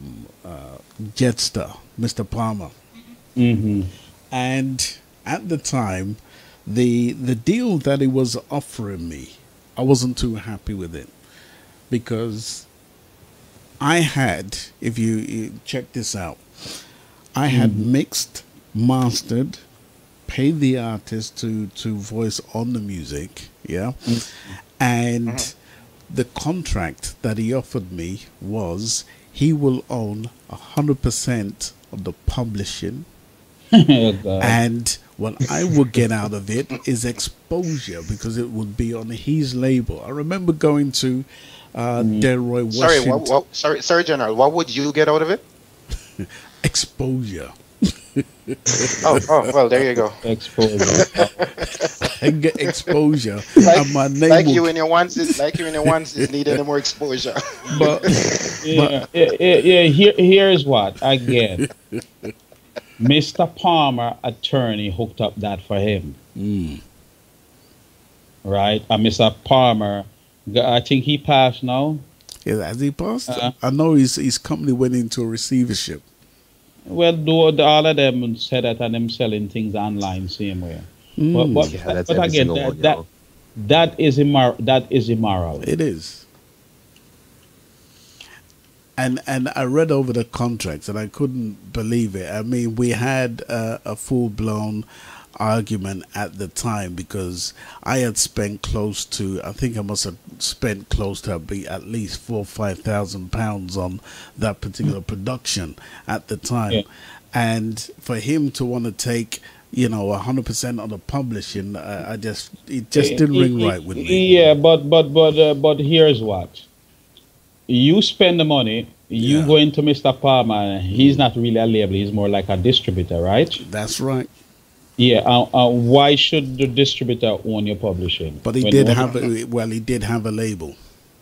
Well, he did, but still, he didn't spend any money. He didn't spend exactly the initial. And even if he did, right, what the artists don't know that they can say, no, I wrote my song, I'm going to keep my song. Because here's what. The person who write the song, your music could come out later on a toilet paper wrapper that every time you pull the toilet paper, your song start to play. Yeah. Oh, he's going there. He's going there. I knew he was going to go there. All right. Singing toilet paper. And why is it Mr. Palmer should own the publishing and that? Your song, like in my case, could get put into Grand Theft Auto. Yeah. Why is it the people who, like again, Chris Crockton and Chris Cedric? Hey, Chris Crockton and Chris Cedric, I know how you all start, but you all don't have no brains. You're just the record. And I'm for people who want to say, but Greensleeves, but hey, people, hold on. Is my stuff really put Greensleeve on the map? And not because it's Greensleeve. Why they should own the artist right? You see, that's an option that they put in there, hoping that the artist will sign. But you can cross out that. You can anything that says they own the publishing 100%. No. What is understandable if it's a reputable record company that can get you in A, B, and C, right? And they can get you a lot of places. Sometimes they will put, and then again, you don't have to say yes to it. You can say, okay, I give you 10% of the publishing because you're going to get me A, B, C, and D, and you're going to put me in all these places where I probably couldn't get to go. So based on that, yes, you can have 10% of the publishing. But to want to take 100% of the publishing, and then here's what. You as a producer couldn't sign that contract either because you don't have any consent from the artist that you can take the publishing. Well, the beauty of it, I took all the artists with me to the actual meeting at the time. And we all, kind of expressed our displeasure in a nice way. Here's what, bad things become gospel. Yeah. It become custom, and then they want to tell me, but this one signed it. Well, that one signed because he's an idiot. Yeah. He doesn't know anything about music law. Right? And I have people want to tell me, oh, but you're just an engineer, and you're just an engineer. But guess what, people? I don't know if you all see that post where finally, because of my case, right? Both sides of Congress start recognizing the contribution like people that myself make to these so-called artists. Because a lot of time we, the engineer, we have to cover it up the artist mistake. When you hear an artist out there, and I can call, if I want, I can call name. A bunch of them big name artists, I have to disguise them mistake and make them sound like them doing more than them really doing. Yeah. A whole bunch of them, at first, they couldn't sing. Some of your most favorite artists that I work on. I don't want to call no names here to put no names. Put artists into an embarrassing situation. But a whole bunch of them, they couldn't sing one line straight. Bunny said that sometimes that's how dub was created because some musicians out there or singers couldn't keep on time. And so they'd have to drop out all the rhythm and just go on the bass and drum or drum and delay because they couldn't keep in time or keep in tune, Are them singing out of tune, so you have to do a whole bunch of stuff to these guys, these artists. We have to doctor them. Sometimes it's serious surgery. Some serious surgery where we have to replace heart, kidney, liver, and all the organs. And it's the same effect on dub mixes. Yep. Right? That make this record, because if you ever allow it straight to run the way how they play it, the record would be boring. It would be non-monotonous. And don't care what artists you see out there. Don't care which one of them. The engineers, them like myself, had was to doctor them up. And it's why I take serious position with any one of them. You can't tell me how the engineer. It's people like me right the table. But when them come, and especially when they see white folks here in California, they want to show off themselves. Right. And It's a- or hey, it's- please, you go tell somebody that who don't know where you come from. A lot of them come here and them come to the dub club and they want to act like them is some big goddamn shot. And then as soon as them get on stage, them can't hear themselves, them can't this, and them want to complain because of them. I'm quite sure you hear a lot of because of them one incompetent, and them want to give trouble. No, they have a lot of people fooled that the artists and the artists, please to pay attention to this word, the some word. Some of these artists as dumb as a doornail, they don't really know what's going on. Right, they don't know anything, and this is why a lot of them get signing these stupid contracts because they don't know anything. They academically not smart. No. I just put a link on there. If you could share it with your listeners.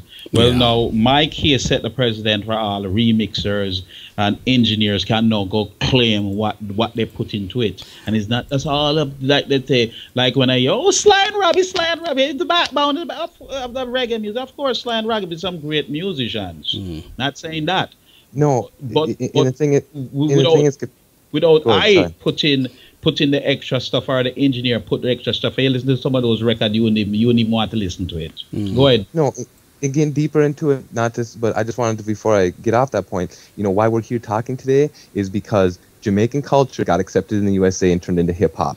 And they saw that they could do this to Jamaicans, and they thought they could do it to kids here, because Jamaicans started out with a DJ and a sound system on the street. And the whole reason that reggae even get popular was because Yellow Man was the first artist that really gets signed. And it just blew up, and they thought that, well, if we can do this artist down in Jamaica, I bet we could do this artist down here. And then hip hop blew up. You can talk to Kool Herc and any of those first guys in hip hop. They got ripped off just as much. They love to do that because they think they're not educated. Yeah. That's why we're here talking today. Yeah, once you don't know, then you're at fault. Did you see the link there that I just put on it to put in the chat? Yes, I've actually shared it in the chat room, and if you're in the chat room, you'll see that I've put it there, and it comes up as links. Okay, you'll see the word links. If you just click on it, it is safe. It will take you to the actual website. Okay. What if you could just enlighten them to what that is discussing? Right, let's have a look. It says the producers, mixers, and engineers to get digital royalties in new House bill. Okay, it says the new bill in the U.S. House of Representatives is being introduced in Congress this week that would give producers, engineers, and mixers, oftentimes the unsung and forgotten heroes in the whole song making process, a piece of the digital royalty pie. The Allocation of Music for Producers Act, or AMP Act HR 1457, is being formally introduced by Congress from both sides of the aisle, representatives. Okay, so that's what it says. Yes. So the reason why I was getting a hard fight is because in law and courtroom decisions, they have to be careful what type of precedents they set. Because you can't say Houghton can get it, but the general can't get it. So they try their best to fight me as an engineer, the lawyers them, because they don't want to set that precedent. No, that's it, precedent set. It's set in stone. That yes, an engineer can sue a record company. Collect.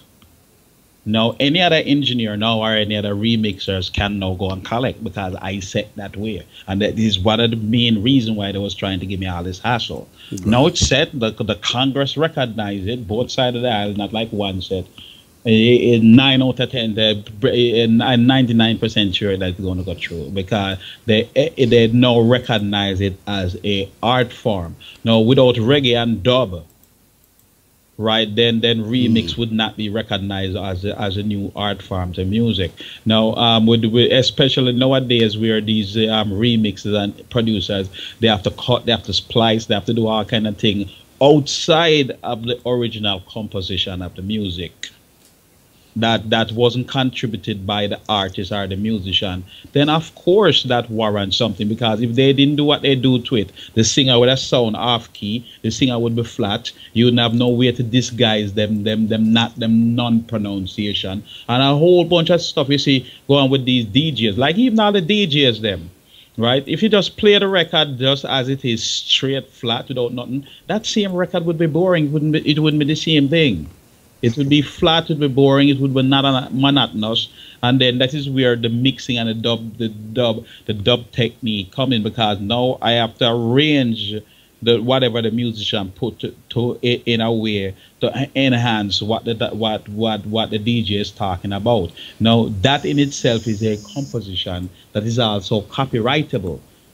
So they didn't want that case to go through, because no, it set that precedence. So what engineers going to be seeing, and I can tell you this, they need a contract, because if you go to Capital Records, and Capital Records going to put a team of people up to the engineer get a contract, and again the immoral lawyer wants the engineer to sign work for hire. So they're going to try and do two things, either of two things. They're going to try to get the engineers them for work for hire. And I agree to a certain degree. If it's just something where there's nothing added, it's just exactly the same way that the musician and the producer do it. There's no enhancement. There's nothing. I could understand the basis for that work for hire. But when the engineers start to add and start to create and start to manipulate the original composition in a way that enhances it, of course, it does warrant some kind of a back end money, and they're planning to give them at least 2%. So what these record companies are going to do is A, try to get all the engineers them to work for hire is an option. You can say no to it. B, are they going to try not to put your name on it, like what Greensleeve and Blood and Fire have been doing? They are the first one. Blood and Fire is the first one started to do, because hey, they approached me with a contract, Blood and Fire, and I don't know if that jackass, what's his name, Steve Barrow or David Satai, who believe in he dealing with some like a damn stupid producer who can't read and write. You want me and the producer to share 10 cents? And where is that money going, David Satai and Bob Jackass Harding? Well, we must agree that you keep what, 90%? 90% out of the dollar, and then me and the producer must take 5 cents each. You must be damn frigging crazy. Beep beep. You must be beep crazy. You know who the beep you think you are? Beep David Satayo. If you can read between the beep lines. Sound like a testimony from Tubby. Let me come back to the scientist, because I have a gentleman in... Like all roads lead back to the scientist, like what they say, all roads lead back to Rome. Let me ask you this question, because I have a gentleman in the chat room, and he goes by the name of Tim Lamb, aka Prince Tim, and his question to you is, he says he's noticed that you've reissued many green sleeves, and in bracket he puts green sleeves. Yeah, well, what was his question before I answer? Well, he said, many green sleeve releases in Europe on a Russian label. Can you explain the contract agreement with Russian labels, which he assumes is more favorable to you? Well, first, the ruling that came down against Greensleeve in France declared by law that Greensleeve doesn't own anything, because it come down to the paperwork that they don't own anything. Now, I am telling all these artists to do exactly what you have the right to put it back out. The only person that can, you have the permit, you have the law on your side that can say who can release it, who can't release it. Now, Greensleeve try to slander me. They try to talk. They even sending in stuff to the copyright office that I made here in California that they own. We have the letter. They don't own anything. Whereas Greensleeve, it's simple. It's very, very simple. When the police stop you and say driver's license and registration, the police doing two things. Them calling in your name to see if you have any warrants, to see if you is a felon, to know what kind of precaution to take against you. And then him calling in the registration, the tag number. Now, if the tags come up and say, well, then it's Apple own a car, and then the police, he going to ask, come back and say, you own a car? And you're going to say, yes. And he going to ask you again to make sure. You say you own the car, yeah. Well, the registration come back from DMV saying you are not the owner. You know what the police going to do? He can take you out of the car. He can confiscate the car. Because you have to have written proof that is your car. Not word of mouth. It's the same thing with recording business. So Green Sleeve, you own this. Yeah, I own it. Okay, sure. Or you own it. Where is the document that's required by law? And then again, they cannot produce it. So they found themselves in a situation. Greed sleeves, as I dub them. Yeah. Greed sleeves. Yeah, any artist, I can just call artists and they all will tell you the exact same thing. I can just call them blindly. Yeah. And they tell you the exact same thing. And I want to go back to some other terminologies in the industry. Because we're coming to understand that there was a particular culture that was operating back in the past. And as I keep saying, Jamaican artists were looked upon as maybe stupid, you understand? And that's how they were looked upon, because they were getting away with murder. They were getting away with murder. Yeah, a lot of them still, if it's to call them right, they're still telling you the same thing, because it's people who not businessmen, and they're thinking music is a hobby when music is actually a business. There was an actual ploy to keep them dumb or ignorant. The document ignorant. that I share with you. Yeah. The document that I share with you, no lawyer, no record company want to know that this document exists. They don't want these artists knowing that. That they are the first owner, and the record company must get written permission to exploit the track. It's not the guy. Forget about the guy who go. He have rights too. But producer, don't argue with me, producer. Please don't argue with me. Go and argue the Berne Convention and all the countries that signed this law. It's not I do it, it's them. So let's talk about rates. So a producer goes into the studio to produce a rhythm track, whatever you want to call it, yeah? And he calls upon an artist to put his own input to it, yeah, his artistry to it, and he's gone, home, he's written a song and he's applied it to the rhythm, yeah. How much does the artist get, and how much does the producer get? Well, again, when anybody come to me and say, hey, I want to do a record with you, the first thing I say, go on Google producer share, producer royalty share, go Google artist royalty share, but the producer royalty start at 3%. Right. Yeah. Doozer, you have the documents on that? I don't have it in front of me. I don't have it, but when I was looking it up from, just like I said, the artists need to look it up themselves. When I looked it up, it's like a producer only entitled most of the time 3%, and they can ask for more. They can ask for more, but most of the time it's 3%, and that's from all sales. Where like a musician is from just the CD sales, and a lot of time the publishing and the label want the royalties, and they don't tell the musician that they're really entitled to some of that too. But they only entitled to so much. As producers, only entitled to 3% most of the time. 3%, but what happened in Jamaica, and I know the producers in Jamaica don't want to hear this, and they are saying, please, scientists, shh, don't tell nobody. Don't tell nobody that we are supposed to get 3%. That's where it starts from. But what going on in Jamaica, and one of the things that must be signed into law, that record company can't pay producer, the artist part of it, because we are going to know what happened, especially if the producers are done that. Yeah, see, going to see no man. You won't see anyone. No joke, yo. Oh yeah, I tell you. But you can imagine if producer is only entitled to 3%. Yeah. Right. How does the owner go? Or the producer going to own anything outright if he's only entitled to 3%? Well, in the case like now, it's like you guys talked to Ja Life last week, In that case too, nobody knew that he had taken these masters and took them to England and sold them. Junjo, nobody knew that.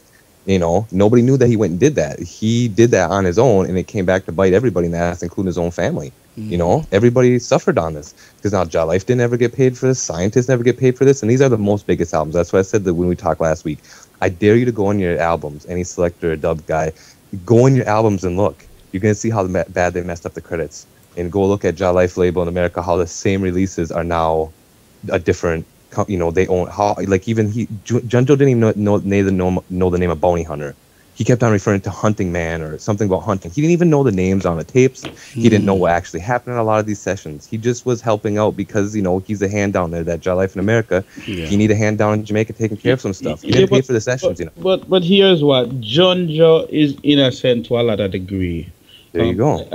Is a poor kid come out from one of the poorest neighborhoods in Jamaica. Him as a kid get caught up in things where a lot of people get caught up because they are the product of them environment. But the man tried to clean up his life, right? And him start doing a lot of good for a lot of artists. But him himself was ignorant or illiterate to what the law is. He didn't know any better. I doubt if Junjo knew that he should have get that they're taking advantage of him. And I know, here's what I know, green sleeve lawyers, yes, please to listen. Copyright. Please to listen, and don't bring back any more fraud or bring back any more body and coach them. They took advantage of Junjo.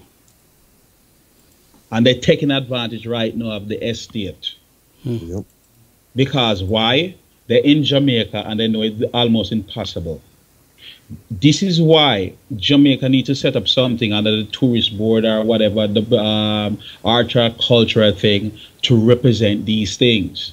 They need to set it up in a way that the Body Club can't get a hold of the president and then they know start to keep the money. They need to set up in a way where the musician and artist can fire the chairman or the president if they find things not working in their interest. Right, that these attorneys' sole job to do is to go out and collect these royalties. Because look here, these guys, Jamaica don't really have much national treasure. Bob Marley's Jamaica will be what biggest national treasure in the music industry, like the John Oates and these people. Is Jamaica biggest national treasure? What else put in Jamaica on the map?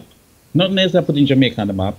So it suits the Jamaican government interest to go out and collect these money. They can, just like in a collecting society, collect a part of the money for themselves for operational costs. But the thing that you have to be careful of, the body guys don't get in charge and put their guys in the business that going to deceive the musician. It must be set up in a way that the musician and the artist elect whoever they want. And any time, like where you can fire a lawyer, then I fire a lawyer. If you can't fire me, lawyer, you think you're talking to a stupid? You can fire a lawyer in a second. I don't want you to come to court and represent me. It should be set up in the same way, where you can call a board meeting and fire whoever is the president who's supposed to be overseeing this at any time. So let's move forward now. Mechanical royalties. Share with us and break it down. Mechanical royalty is what they press, not what they sell. You could have make 1 million copies, and if you want to keep it under your bed, I think the statutory rate for that is what 10 cents per copy that they manufacture. Yeah, okay. That's separate from what they sell. That's just on what they manufacture. Right. And I want to take time to bless up everyone who's in the chat room. We do have Jida, we have Tim, we have so many numbers in the chat room, so many people on the outside logged in. I especially want to welcome people from Argentina. First, I'm seeing people from Argentina. Lord have mercy. Bless up each and everyone out there. I also want to bless up people logged in from Ghana. Maximum respect. And I mean, I had some Ghanaian artists on my show just the other day. They've been producing music, and they're signed up. I forget which publishing company they're with and so forth, who they're signed up with, but they're not making a penny. The music is, I do believe they said the music is being played on the radio, but even though they've signed up, they have never received a royalty check. From well, it's two streams, a few streams of money. One is from the airplay. Is why they need to cut out payola in Jamaica, because they're doing the whole business an injustice. And two is from the sales record. Now you have agencies that you can join. I don't know I know in Canada that's SOCAN. Is that correct? Right.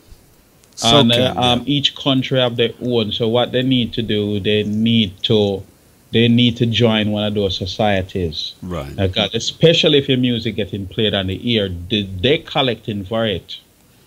So let me ask you another question. So, if you're in Ghana, are you just relegated to Ghana? Well, music, especially with the internet now, is worldwide. What SOCAN and these companies do, they scour the internet, and they have what you call robots that can go out and digitally.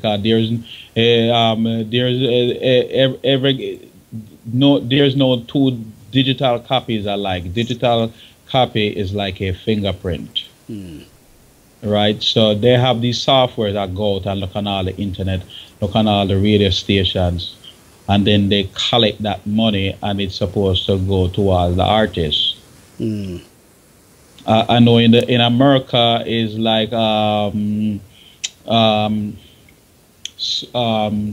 Sound Exchange, a UK PLL or PPL, and each country have their own collecting agency.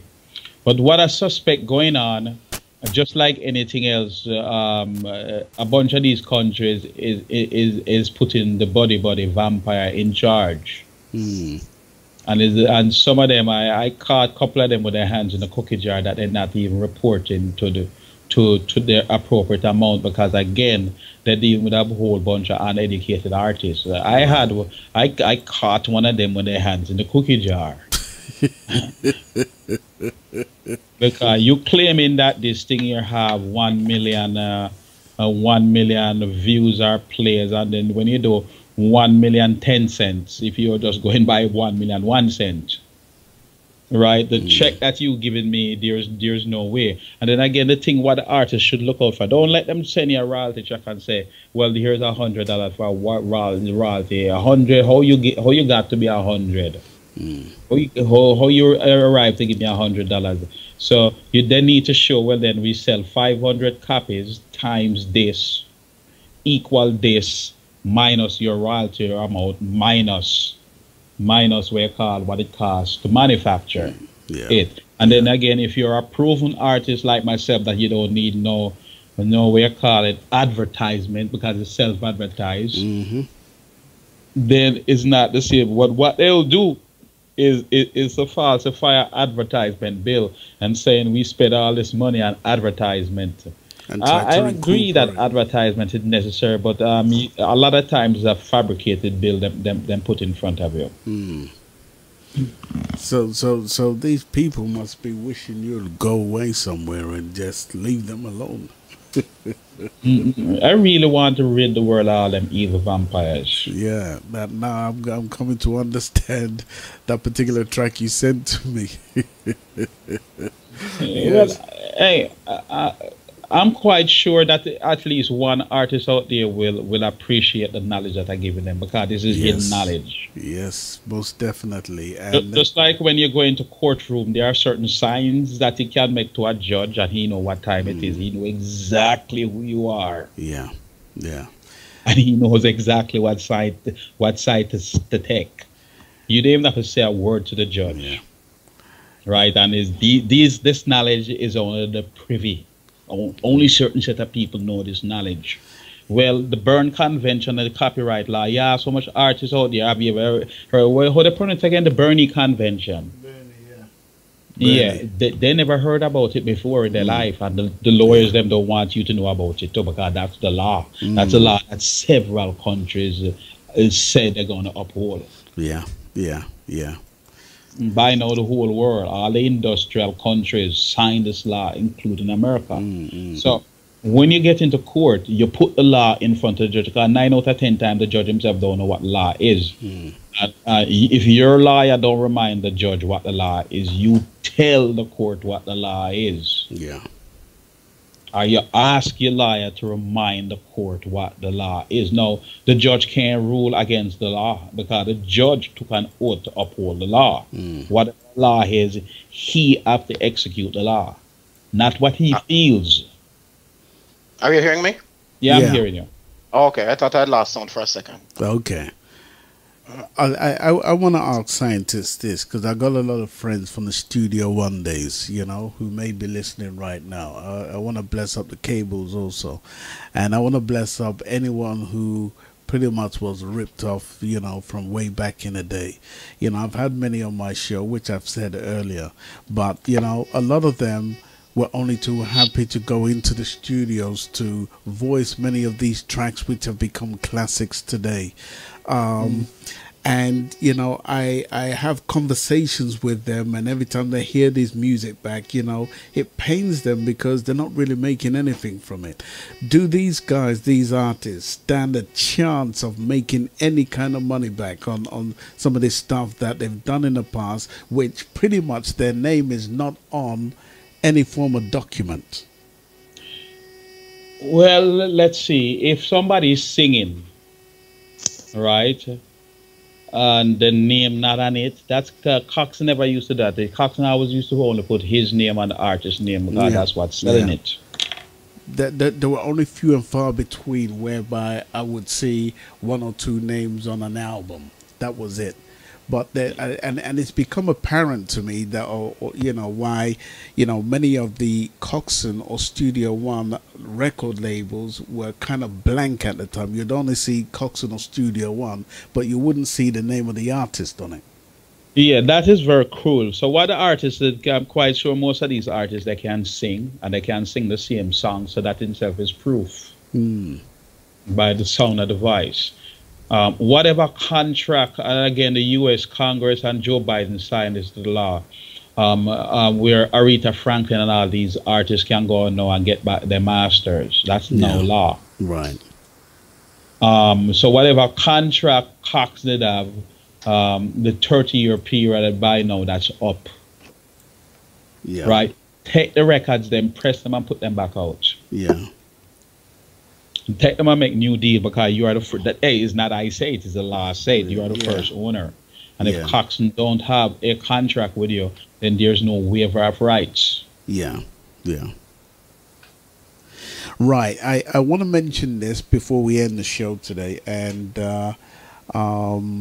I have Daddy Maestro, who's logged in from Miami. He's got some sons who play the violin. They're very big in the reggae music industry.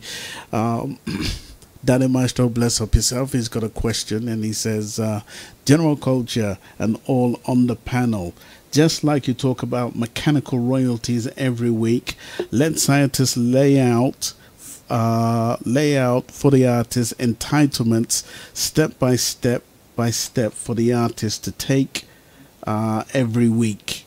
Yeah. So well, for the next show coming up, Doozer can give us assistance on this in putting together the different thing. Yeah. And the first thing that the artists need to know, you are the first person that own the work, not the record company that spend $1 million. You are the first person. You write the song, you own it. You can dictate what, who, where, or if somebody put up the song on some medium that you don't agree with, you can't tell them, I don't want that because it not represent me, and they have to, by law, take it off. Again, I didn't create that law. Yeah. Different countries under the Berne Convention said that. I'm just echoing what these people says. So for the next show coming up, we can do that.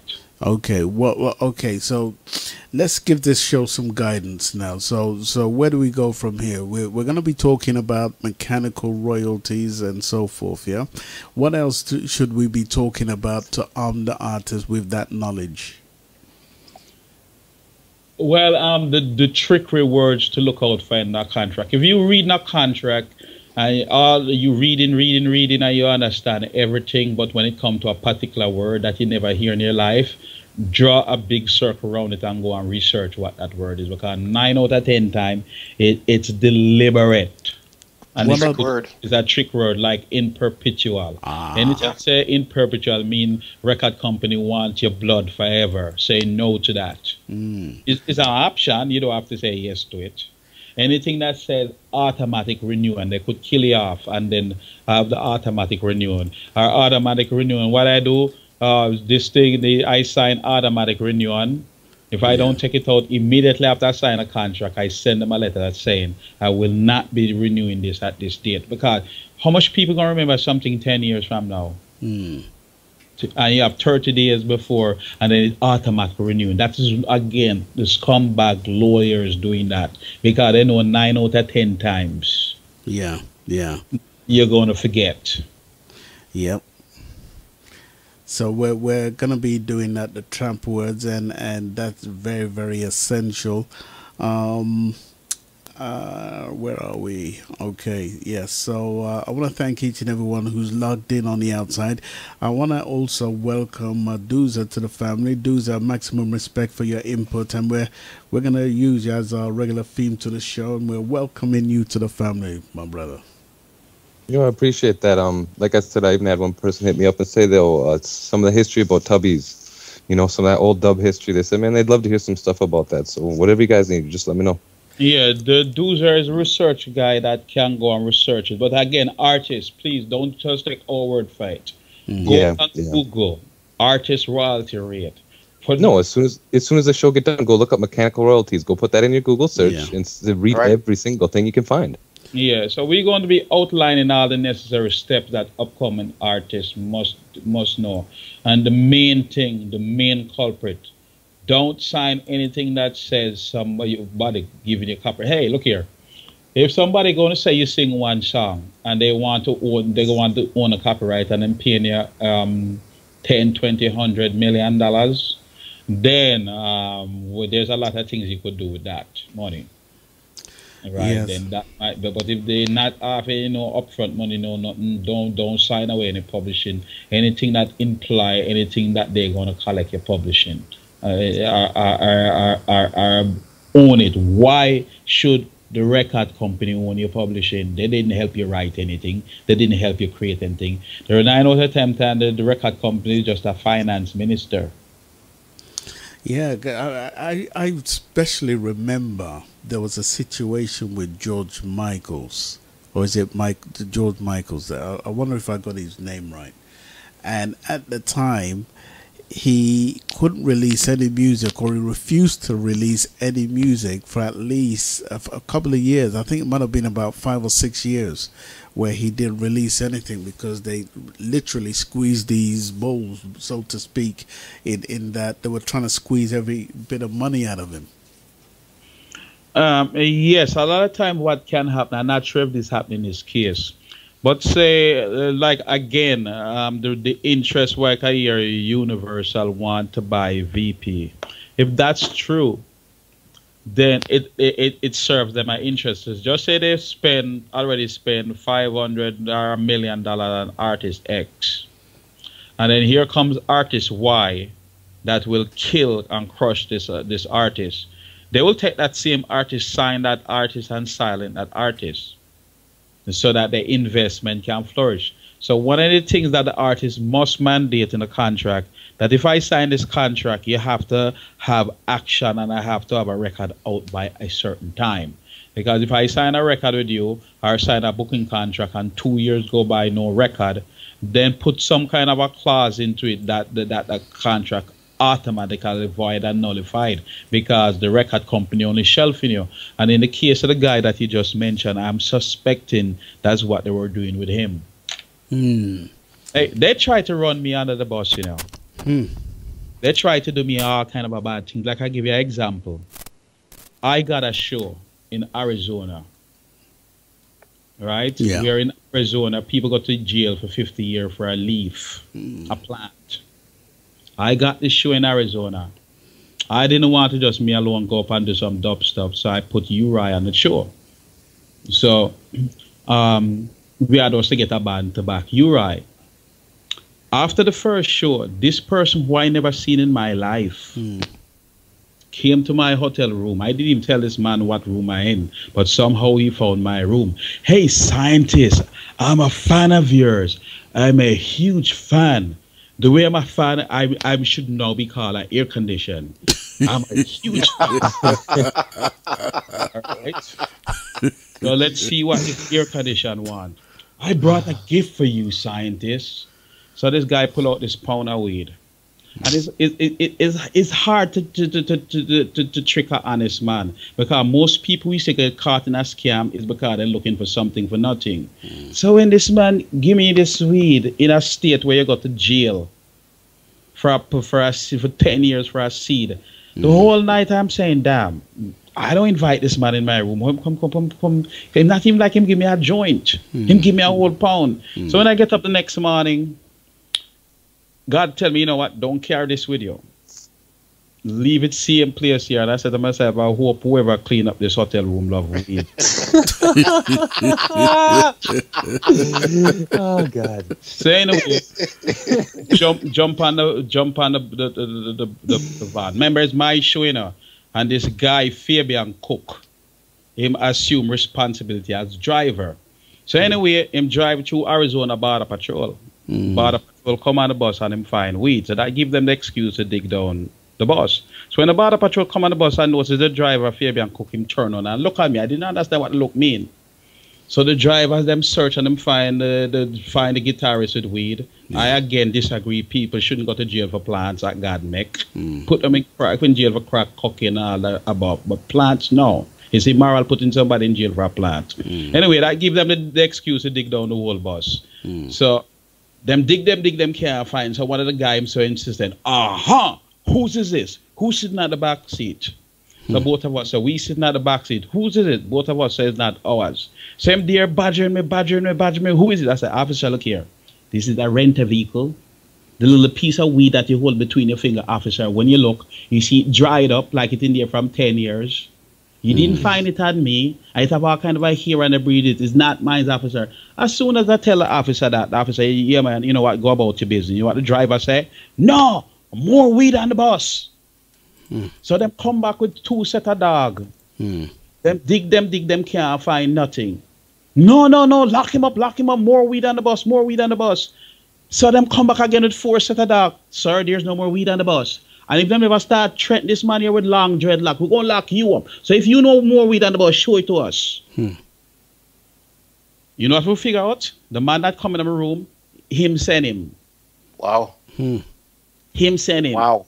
So the look when turn on and look, yeah, you're gone to jail. That failed. Because I was smart enough to know, say, there's something wrong in a man that I don't invite into my room, come and giving me a pound of weed in a state that you will go to jail for forever for a pound of weed. So they tried all kind of things with me. They tried, they will try. They try them best. So when we done check out everything, for sure, Fabian Cook. Yes. Santa Davis was there. Uri was there. The 2 Uri background singer. And when the border patrol said, look here, Mr. Brown is free to go. We looked him up. He have no criminal record anywhere. We are not arresting this man for anything. No. And when the policeman pull out, when the border patrol pull out him and cover start lock him up, that is when him drive off. And this is a man that I know from Studio One. I never do it this man anything. The only thing I do is to take my piece of bread and cutting it and giving him peace. So they try to do me all kind of thing in this business to silence me. They are on the internet talking about he will blow your sound system. He blows sound system everywhere as he go. When I'm the one that have the knowledge to know how to repair it and build it. They do me all kind of thing. And we know exactly the type of people are the people who doing this. Wow. Right, this thing started once I put Greensleeve in court. And it's going to keep on happening. It's going to keep on happening. The other thing to mention to also to our listeners, that anything that goes in court becomes public knowledge. Of course. Right? So for those who boy, I don't want to deal with court and court this and Babylon this and Babylon that. Need to stop and listen to what this whole show and the conversation, the gist of the conversation with this whole show, because this we haven't even scratched the surface as yet. Yep. You know, to how to protect yourself as artists, musicians, producers. You need to protect yourself. You know, this is all about knowing your rights. But the one thing I want artists out there who don't understand much about the law, anything that goes into court becomes public knowledge. And the big record companies, because I was reading up, that's why I kept quiet for so long. I was reading up something here on copyrights. And when there is a lawsuit, more than 80% of the lawsuits are settled out of court. Because the big record companies do not want their names to go into court because it becomes public knowledge. Public knowledge. And then not only that, here's what the unfortunate thing is. Just say you have a criminal record to be breaking banks. Right? Yeah. And you went to jail several times for breaking bank. When that person go into court, and even if them didn't rob the bank this time, that doubt, that one if is them. One if is that person now again. And you see, the record companies don't want this. And then the reason why it's supposed to settle out of court is because the lawyer, did you see, lawyers, when you say have gone golf break, hey, Charlie, why don't you just sink that fella there? Let's go and play a ball of golf at our famous country club. And Charlie, I bought a present for you. And there goes your case. Yeah. Because as they say, all next to 100% of deals are made on the golf course. Yeah, on the golf course, and this is why a lot of time these. I'm a golfer, so I know. Yeah, well, yeah, I'm quite sure you hear a lot of guys slipping up and talking all kind of shit. And the reason why I said that, sorry, scientist, the reason why I said that earlier, that all case that goes into court becomes public knowledge, is that artists need to understand that. Don't be afraid. Don't be afraid if you know that legally you have proof and legally or illegally you're being ripped off. Yeah. You can take your case to court. Because the big record companies, I went through a lawsuit just 2 years ago with a corporate company here in Canada. And it didn't go to court. Because I really wanted it to go to court. Because they were doing a lot of stuff in the background to a lot of staff who were afraid to lose their jobs, weren't reporting these things. And when they realized that I was taking this straight up into his magistrate face, all of a sudden everything was settled out of court. Now, am I a rich man? No, I'm not a rich man. But at the same time, what I was saying to this corporate company is that I know my rights. I know my rights, and there's no way you're going to trample me under your big corporate foot. You're from the Shaka Zulu tribe like me? I'm a Maroon. Yeah, well, I come from the Maroon tribe. Yeah, well, we have the same bloodline. You go after killers, we ain't stopping, and they will come back with spirit and haunt you.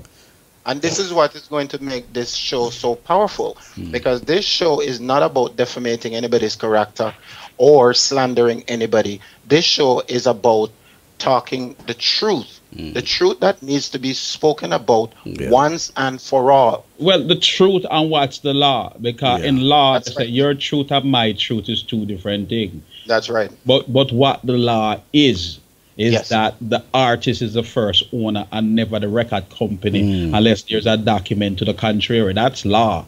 You hear that, artist? You're the first owner of your original. Your original, not some cover song that you did. Yeah, if you sing over original, if you sing over Smokey Robinson, you know, own nothing, you know, I get nothing. Yeah, make sure you put adapted. You're not collecting of that. All my cover version songs that I've done, every time I send these songs now, you see adaptation beside it. Yeah. And none of them are up for sale because you can't sell what is not yours. Well, you can't collect under the public performance money, but as far as sales, you can sell that. You don't have the rights to license it into a movie and so forth because you didn't write the song. Yeah, right. And this is another subject we're going to talk about as we go forward about the importance of getting artists getting their stuff copywritten. Because what if somebody approaches you, say Warner Brothers approaches you and say, well, I've heard one of your songs, we want to use it in our movie as a soundtrack. That's when things become legal. Yeah. Yes, but again, the reputable record companies won't let you sign a contract on your own. They're going to tell you go get a lawyer. That's okay. They go get a lawyer to read it over because they don't want the headache. Right. And they don't want to be sued either. Where there is somebody suing them because they take away time and but when you get a lawyer, that got you everything that to their one of their defenses. But judge, this thing shouldn't even go to trial. That's right. Because we had him and here's his lawyer that oversee this contract. So what is he talking about, judge? And 9 out of 10 times the judge won't allow it to go to trial. And there's a lot of times when you see things to get settled out of court. Because the other side, they go in front of the judge, like when Grand Theft Auto make a settlement with me, they didn't want to. They made all that case settlement because they know what can happen. Because again, they research the law, and they know what can happen to them as a result. Yeah. What Greensleeve did at the last moment, where you should have seen Chris Cedric, he was sweating on the bench. He was wiping his ball head every 2 minutes. It was running like Don River Fall. He been nervous in court. Yeah. And then at last minute, them sneaking promise to come tell a lie on him. And then that whole thing backfired them. Yeah. I wonder why they didn't bring back the princess to court in France to falsify that. Jam is that is fantasy. He was never ever my boss. He was never ever on the board at any director. We already proved that, and a lot of people already said that. That's his fantasy. You mean it's the other way around? I was his teacher. Like I taught all of them, right? From all the studios. From Channel 1, I was a principal engineer at Channel 1. Everybody was looking over my shoulder. Not the next way around. I got Tough Kong and I turned it over. Everybody was looking over my shoulder. Not the next way around. Even King Tubby's himself was looking over my shoulder. How did you do this? This is a fact. But the lawyers them coached this man to come into court to say he was my boss. That's his fantasy. There's no such thing. And anybody who know about the Waterhouse story will confirm that this man was never ever my boss. He wasn't even coming there at the time. Yeah, that's so true. Like I said, that's one thing too. Like, if you talk to the veterans, Don Carlos and scientists and Ja Life and these guys, it's like, Tubby's only makes so much stuff, and Tubby's was only doing so much stuff, and he's a busy guy. And it's like scientists became It's this simple. Scientist was one of the younger kids because Tubby's was an older guy. Even Jammies is younger than Tubby's, So everybody look up to Tubby's, but everybody look at Scientist as like he has the key to the studio. He's driving in Tubby's car with him. Everybody's like, yo, why is Scientist so loved by Tubby's? But because he was bringing him so much money. He got the good mixes. Scientist will sit there for 8-10 hours until 3 in the morning if he has to, mixing for making money for Tubby's, Yeah, and then you see in the neighborhood, they know they couldn't go to Tubby's asking for anything because the answer is no. Exactly. Right. So all the kids them they wanted was to be like me, like Pigo and Fatman and the rest of them. Yep. Even Professor, Scientist brought around Professor. Yeah. Right. Not this professor here now. He's not the original professor. No, the original my professor from Tubby's, Tubby's, yeah. Not that. Okay. Right? But I brought all of these. And again, we can't stress enough to anyone listening, whether it be a manager, producer, artist, musician, is to go and do your own research. Don't take our word for it. Yeah. Go do your research. It's out there. Visit the library, visit Google, wherever you have to visit, because you can't go to war without ammunition. Yeah. Like when you bring up this topic, you open up this can of snakes, right? The damagers them. Yeah. Some of them don't know anything about music law, and them shouldn't be managing them. Nobody because them don't know what lies themselves. Yeah. Yeah. Your sound is cracking up. That's another topic all by itself. Your sound is cracking up, Scientist. Yeah. I don't know. The phone is on drugs or somebody sabotage.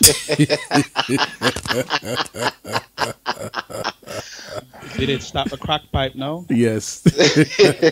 I don't. Yeah, but going back to it though, like the real, even, this show could be many aspects, even the real Waterhouse story, and Don Carlos and all these people have been telling us more and more. It's like we really think about, we need to do a film about this stuff, because people really don't know the true story of reggae and dub. Even from before Waterhouse, a lot of people have all, like Dennis Al Capone the other day came out and said everybody who talk about reggae history, like, they don't know the truth. Who are they? They haven't done the research and they don't know. And so even Tubby's, 90% of Tubby's albums and info about him is pure fake. Well, let me say it this way. A bunch of these folks who used to take up journalism, they couldn't go to their own genre, because rock and roll don't want them. Blues don't want them, and the only person that welcome them with open arms is reggae. Right? And by the time you know it, most of these journalists in reggae, is all hearsay. Them printing, them don't verify anything. Like journalists try to tell me, but so and so told me this. Well, who the hell is so and so? He wasn't in Jamaica. I was there. I witnessed this shit, and I'm telling you, this is the way it is. Oh, scientists, you're just a troublemaker. Because what, you read that somewhere, and then one of the biggest website for that have a lot of wrong information is Roots Archive. Yep. They don't verify anything. They just print whatever somebody in reggae told them. I heard from so and so. That's why, like, the Roots Archive. But see, like the King Tubby Files, we did a page where it's not just about Tubbies now, it's just about pure history of reggae and dub. And like there, you can come verify stuff and it's the truth, because the thing is, when we do that, the first time we do that is to get the message out there, because again, we love Tubbies, and I can't stand one more day of seeing it as something thrown with Tubby's name, and it's such a bad mix, and not even from a studio. It's unfair to Tubbies and even the person who mixed it, even if it's a bad mix. Well, again, like the one, your Lost Treasures, that Peter Chemist mixing that stuff. That's what that's what I'm saying. Right, and that's an injustice. That's an injustice to Peter Chemist. Right. Same with Don Carlos and all these guys. It's an injustice to anybody to not be strict to give due. Whoever makes it warrants some kind of a credibility. But again, when you trace the motive is money. Peter Chemist's name is not as strong as Tubby's. Right. So and Jat Thomas and all of them do have any more ideas. They run out of ideas. Again, please, people, listen to me. And I know a lot of producers not going to want to hear this. But 9 out of 10 times, the producers them in there, they don't know anything about music. They don't know if the singer off key. Is I and the musician have to be making the call, not the producer. Produced and arranged by Junja, my beep beep. That's not true. Yeah. No, but Junja was a good talent scout. Yeah, but 9 out of 10 times he's not there in the studio with us doing anything. He definitely wasn't there when the dub albums was mixing. He wasn't there. He out chasing girls. So are people being misguided with the fact that they may have funded the project at hand? You know what? Next one. Look here. Yeah. We need to talk to Flabber hold them on this and tell you straight. 9 out of 10 times them could even pay for the session because them is upcoming people that don't know nothing about the business, and them asking everybody for favors. Right. And we all want to help them out because we understand, well, they were making one more member of a Jamaica leave a bad lifestyle habit and taking up something sensible. And a lot of them leave whatever they must do in them corrupted thing, and them try to clean up them life and start to do good things to themselves and them community. And it's why we help them. We help to turn around a lot of people. Yeah. And say, no, man, this thing here that you're doing, look on all of your friends them that did this before. Them either in jail or them dead. Here is a better life. Some of them, majority of them choose the better life. Because here's what. It's hard to be a bad man and an artist at the same time because you become a moving target. Yep. So a bunch of them say, you know what, man, I don't want to do this because damn, when I look, I see all of my friends, them dead are in jail. And them started to go the way that we shall. So we never used to turn them away. Even though a lot of time them do have no money for studio time or to pay the musician. And next time we can call Flabberholt. Next time we can call Flabberholt, and Flabberholt himself will tell you. Right. So not taking away anything from anybody. John was a good talent scout. But if you want to talk about a producer, what a real producer is, you have to start talking about people like Willie Lindo or Bunny Lee, because you see them know the music and them know when something fit. 9 out of 10 times them producer them in the studio stand up hold them on. It's even there on film with Josie Whale and thing there. Me recording Josie Whale. You see John in the studio busy getting Channel 1. Yeah, in Channel 1. You can look it up. It's Junjo, and he basically have his back against the wall modeling, and there's scientists doing all the hard work on the board, and there's Josie Wells standing up on the microphone. Yeah, and it's like that night. I'm the one have to be doing, when you see out there doing the operating the machine, I'm saying mark as for every time I hear a mistake. I mark that spot. So Josie Wells can go back and correct a mistake. It get by the producer don't know. Yeah, that's what I mean, yo. But that film there to prove it. Even the funny thing is, in that little film, it's a Josie Wales. He drive a 1991 Honda Accord. Now, why are they going to put that in the film? But that's history down. Scientists there, and then the Skateland session come in with Yellow Man, and they can even call out Junjo every couple seconds of Volcano Sound. But again, you know, he's a guy who. You know, like you say, he only does so much, and it's like Jah Life. It's unfair to Jah Life that he didn't get paid for all those number ones, because even a tune like Jah Life, you know. Hey, give what's due to Caesar. Junjo was a good talent scout. No doubt about that. And the people them love Junjo too. The kids them around him love him, because he was a model. That them see this poor kid come from nothing. Because I remember the first time I go look for Junjo around them house. Oh God. And to see that this man here build up himself and buy a house of Beverly Hills, Jamaica, where the rich people them live. And him start from nothing. Yeah, but Jah Life was the one. Junjo was because Junjo was in Jamaica. Him deal with the artists them. And the understanding was, as far as I know, Junjo deal with the artists them, and because he was going to England, Greensleeve wanted us to deal with him. You know, when you examine the motive why Greensleeve wanted to deal with him, when Jah Life was saying want 10 or 20,000 pounds, him can give Junjo 3,000 pounds, and Junjo gladly take it. You can understand Junjo is a guy from a poor neighborhood. Getting 3,000 pounds in them time. Then when him go to Jamaica, him have like 30,000 pounds. Oh Lord God, like Christmas up there. Well, I tell you what, I've got a couple of more minutes before the end of the show, and before I end it, I want to ask you one more question by 4901, who's in the chat room.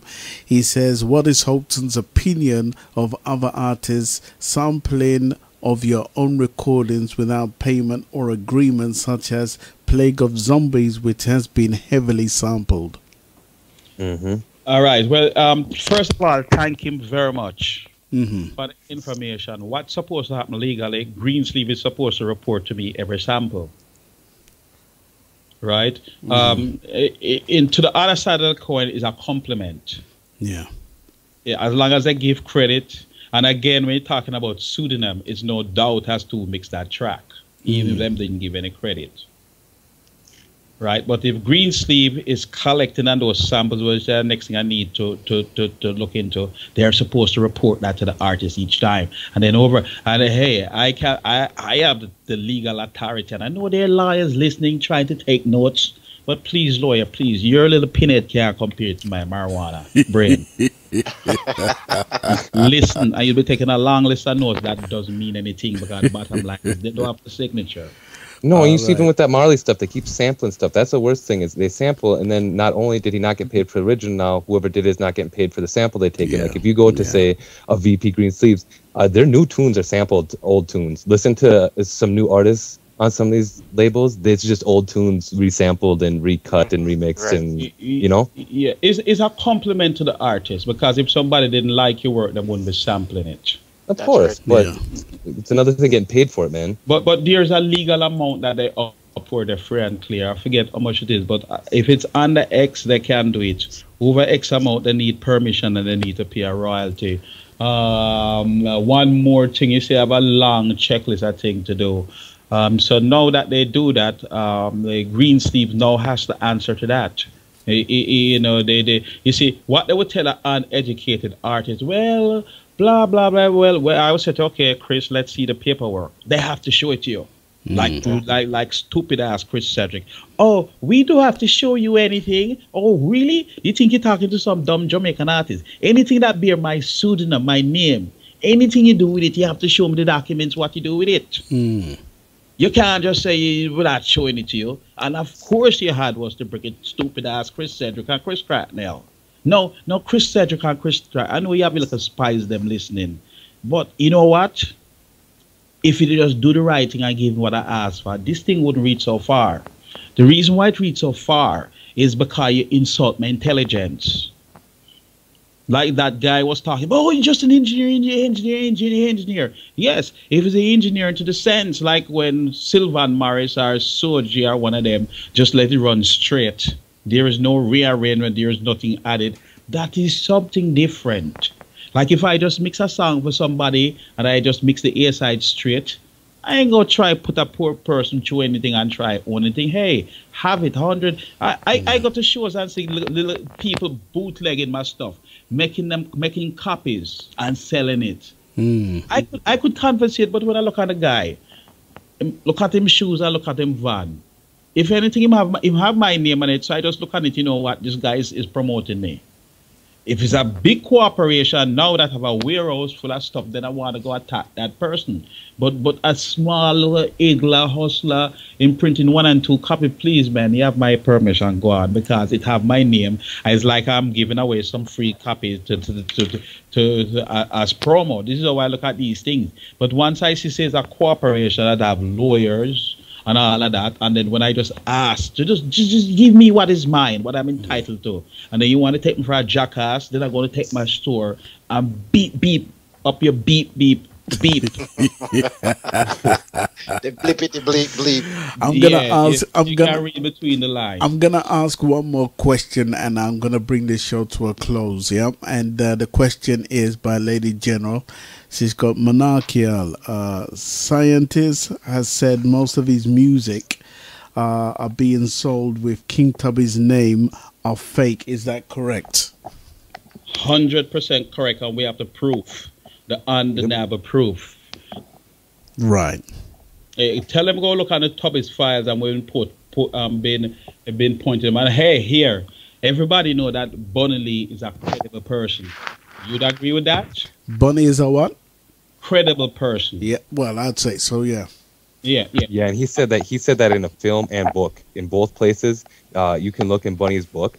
He said about that basically everything out on the street that has Tubby's name is fraud. He said it in his book. He said, you know, the 3-4 albums we originally talked about last week, Roots of Dub from the Roots, the Shalom album, the Brass Rockers, like that's what started him out. And yes, he worked with some other producers, but like he said, most of the stuff on the street is fake. Even the guy at the Silver Camel interview with Bunny Lee, and he says the same thing. Right. Yeah, Silver Camel was trying to muzzle Bunny Lee because Silver Camel, I caught him with his hand in the cookie jar. So he was trying to muzzle Bunny Lee. Oh, no, that's politics. And Bunny Lee said, no, let me tell you. It's scientists and other people do the work, not Tubby's. Tubby's was mixing for anybody. Right. And then when you examine the motive, right, you can clearly see what's the motive behind it. Yeah. It's money. Scientists are race kid. So it's easier to just put, but hey, we're going to get Stagger. We're going to, since if they want to play that. Hey, but look here, King Tubby's daughter already signed a legal document with me that give me power of attorney. Right. Right, that's a legal document to sign. I have the stamp, I have the postage, I have everything with her signature. So they can't go and say, even make up and say, hi, I made it up because I have her signature. Right, and when you put down the magnifying glass, her fingerprint is on the paper. Right, so, yeah. Well, I tell you what, we're going to bring this show to a close, and I want to thank all my guests on the panel today who are going to be hosting this show, and it's going to take many shapes and forms, and we're going to be inviting some guest artists and legends to the show. It's going to be that kind of show, and we're going to structure it so that everyone can understand the information which is being laid out. I want to thank thank scientists once again for, being on board and sharing with us, the knowledge. Many of you out there, if you wanted to go to a lawyer, you'd most probably have to shell out a couple of pounds to get this kind of information. Yeah, so you're getting it free of charge right here. Okay, I want to thank people logged in from various countries. Gonna bless up Roddy Campbell, who's also the co-host of this show and the manager for Stockade Radio, and I'm gonna bless up Doozer. Okay, did I pronounce your name right? Yep, Doozer. Most people probably know me by W Do though. That's how I release music. So Yeah, That's the name that's the name I'm seeing here, and I'm wondering why is everybody calling him Doozer? I see W Do. Yeah, it's just like everybody have a real name, everybody a stage name, and that's why I take his W Do. Do you have the lesson to the princess to close on? Letter to the princess. No, yes, I've got I that have it on my somewhere. phone. I've got it here. Yes. He's got it. Okay. Yeah. Well. And just before we leave, on the subject of copyrights, because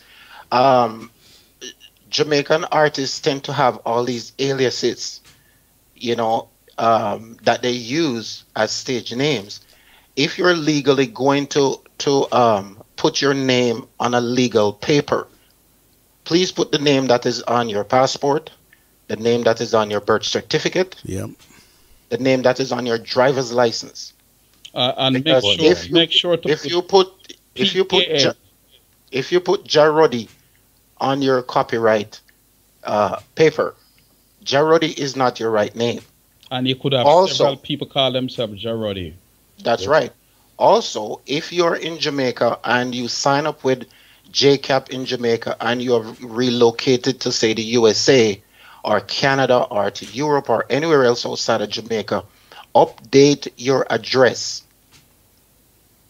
So if there's any reason to find you in terms of your royalties or whatever the case may be, always update your information. And to echo what you just said, or to strengthen what you just said, with putting the full legal name, you should always put PKA, which stands for professionally known as. Right. Okay. Very important. I'm writing that down actually. PKA. Yeah, professionally known as. Some people use AKA, also known as, but professionally known as. Yeah. Brilliant. Thank you so much. Anything anybody wants to say before we end the show? All those vampires, yo. Coming. You're coming. Coming with a steak. You're coming. And it's not a 12-inch steak with egg on top of it. Yeah, and your garlic and your cross. Not Not gonna help you. Not going to help you. Because the thing is that we need to arm our artists, our musician. The thing that really still I have issue with is how in God's name the Jamaican government, whether it be the Minister of Culture and Tourism, hasn't gotten involved over the years in this precious thing. Jamaican music is one of the biggest genre of music across the globe, and it is getting bigger by the moment. Well, here's what. That's why I said I need to do it in a way where the artists them elect the person that they want, because it's down there, But what we have going on here, the guy who is supposed to be headed, he getting put on the golf course. And then again, he probably bending over on his knees, if you can read between the beep lines. Oh, you need to behave yourself. It's true. It's true. The opinions and the views you hear on this radio station, Stockade Radio, are not of Stockade Radio. It's coming from me. No, it's a fact. A lot of these guys are lady boys. No, that's why I'm strict to football. No golf. You have to come beat me personally in football and come outrun me, just like scientists win the World Cup. That's why he win World Cup, because he play football and not golf. Right. So the guys that football is on the strictly golf striker. course, and the guys who's bending down in people's office, around them knees in people's office, find a way to vote them out. That's what the Jamaica government need to do. They need to set up, just like you're talking about, whatever you just said a while ago. But who is ever going to head it have to be elected by the musicians and the artists, not one of their bodies that have secret that they was on the knee.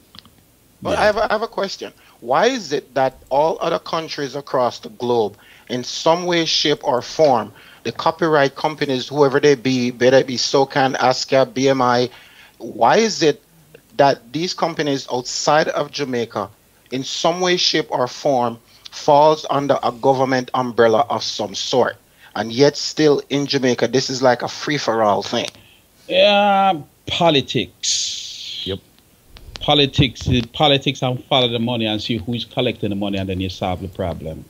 Hustling, as they say, you want to know where the bad boys follow the money. Follow the money, yeah. You'll see that where the money ends is somebody who been on his knee in some politician office. Or Who know absolutely nothing about music. yeah, and he's bending over somebody's thing, but he's just a little poster boy, and not somebody who the musician or the artist elected. Well, and my final words for today is that I do hope that this show has brought some enlightenment, and brought out some information to our artists and everybody else who is involved in this beautiful music called reggae music, and has shed a little bit more light and has given you a little bit more information. Again, please do not take our word for it. Go out there and do your own research. Google it for yourself. Go secure your rights. Yeah. Doza, maximum respect once again. Roddy No, Best of Campbell. luck, Dozer.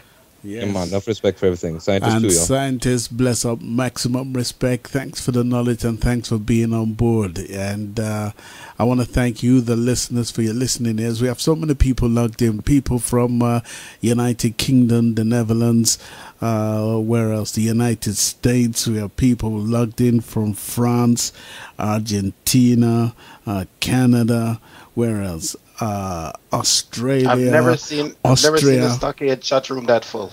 I'm telling you, we have about I'm quite Yeah, sure. make sure I promote Quite it, yo. sure Green Sleeve listers them log in somewhere to, but please to take Miss Kumar, please to take some notes. Oh Lord.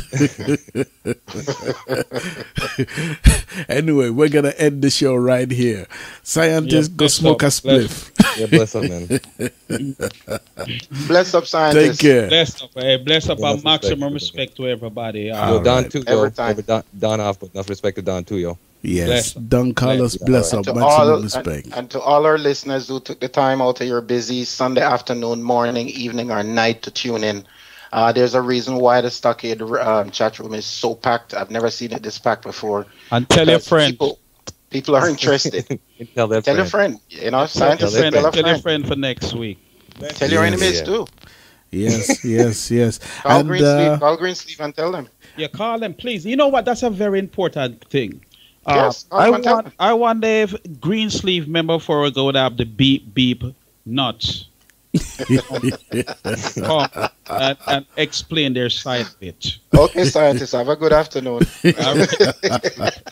anyway, you guys, you take care now. I'm gonna let Enough you go. respect, General. Enough Take respect, care. Dozer. Enough respect, scientists, to the maximum. All right Okay. then. All right. And to all our listeners across the globe, thank you so much for tuning in. Yes. Bless up. All right. Oh, yes. So that was the Reggae Business Talk Show. I'm going to get out of here, and I hope you found it very interesting. So much information going on there. We're going to create a Mixcloud page called the Reggae Biz Talk Show, and we're going to be posting this show on there. Also, we'll be posting it on the Reggae Biz Talk Show page, which is on Facebook. You can add yourself to it. We're going to be putting loads of information there.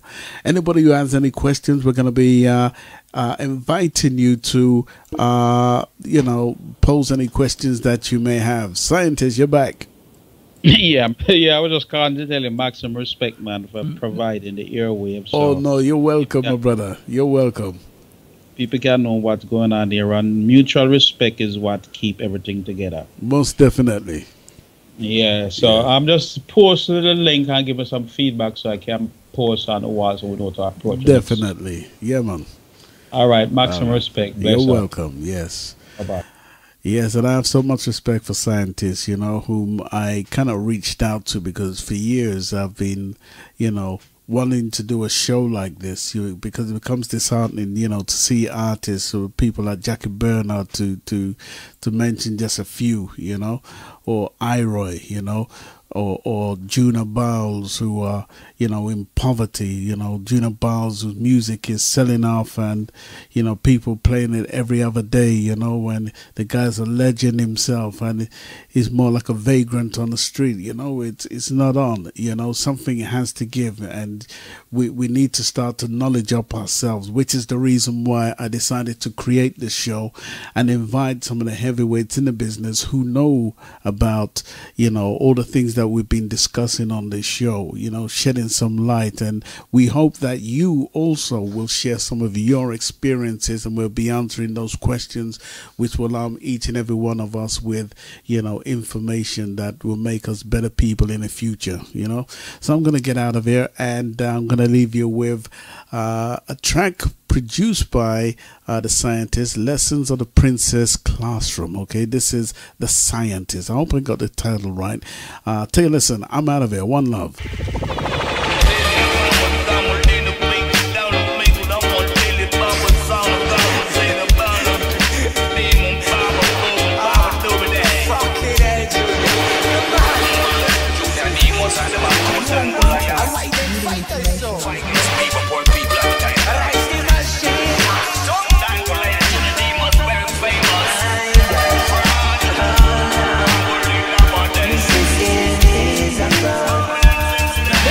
The Reggae Business Talk Show on Stockade Promotions Radio with the Scientists, General Culture, and Roddy Campbell. And Doozer.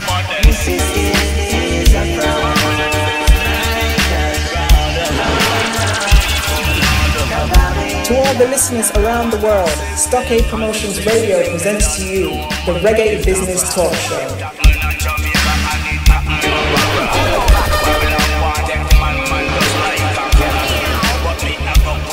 You're in tune to Stockade Promotions Radio.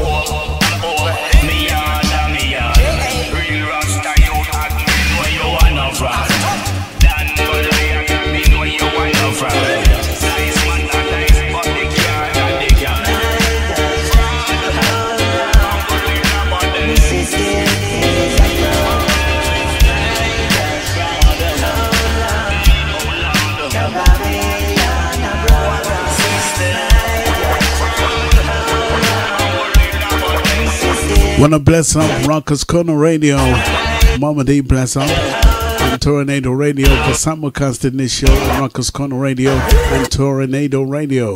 Maximum respect.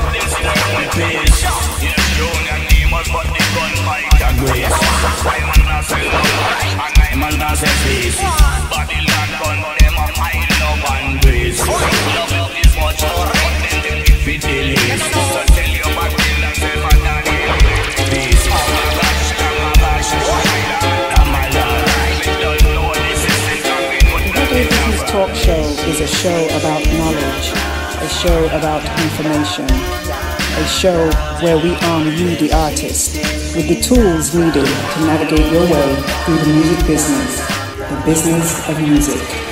Sit back and relax.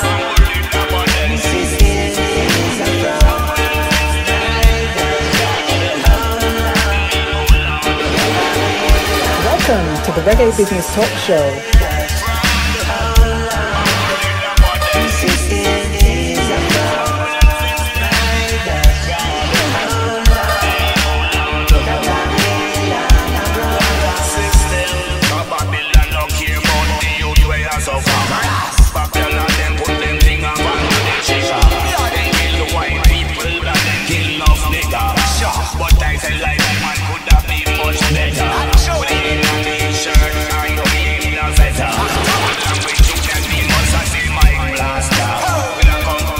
Welcome to the Reggae Business Talk Show.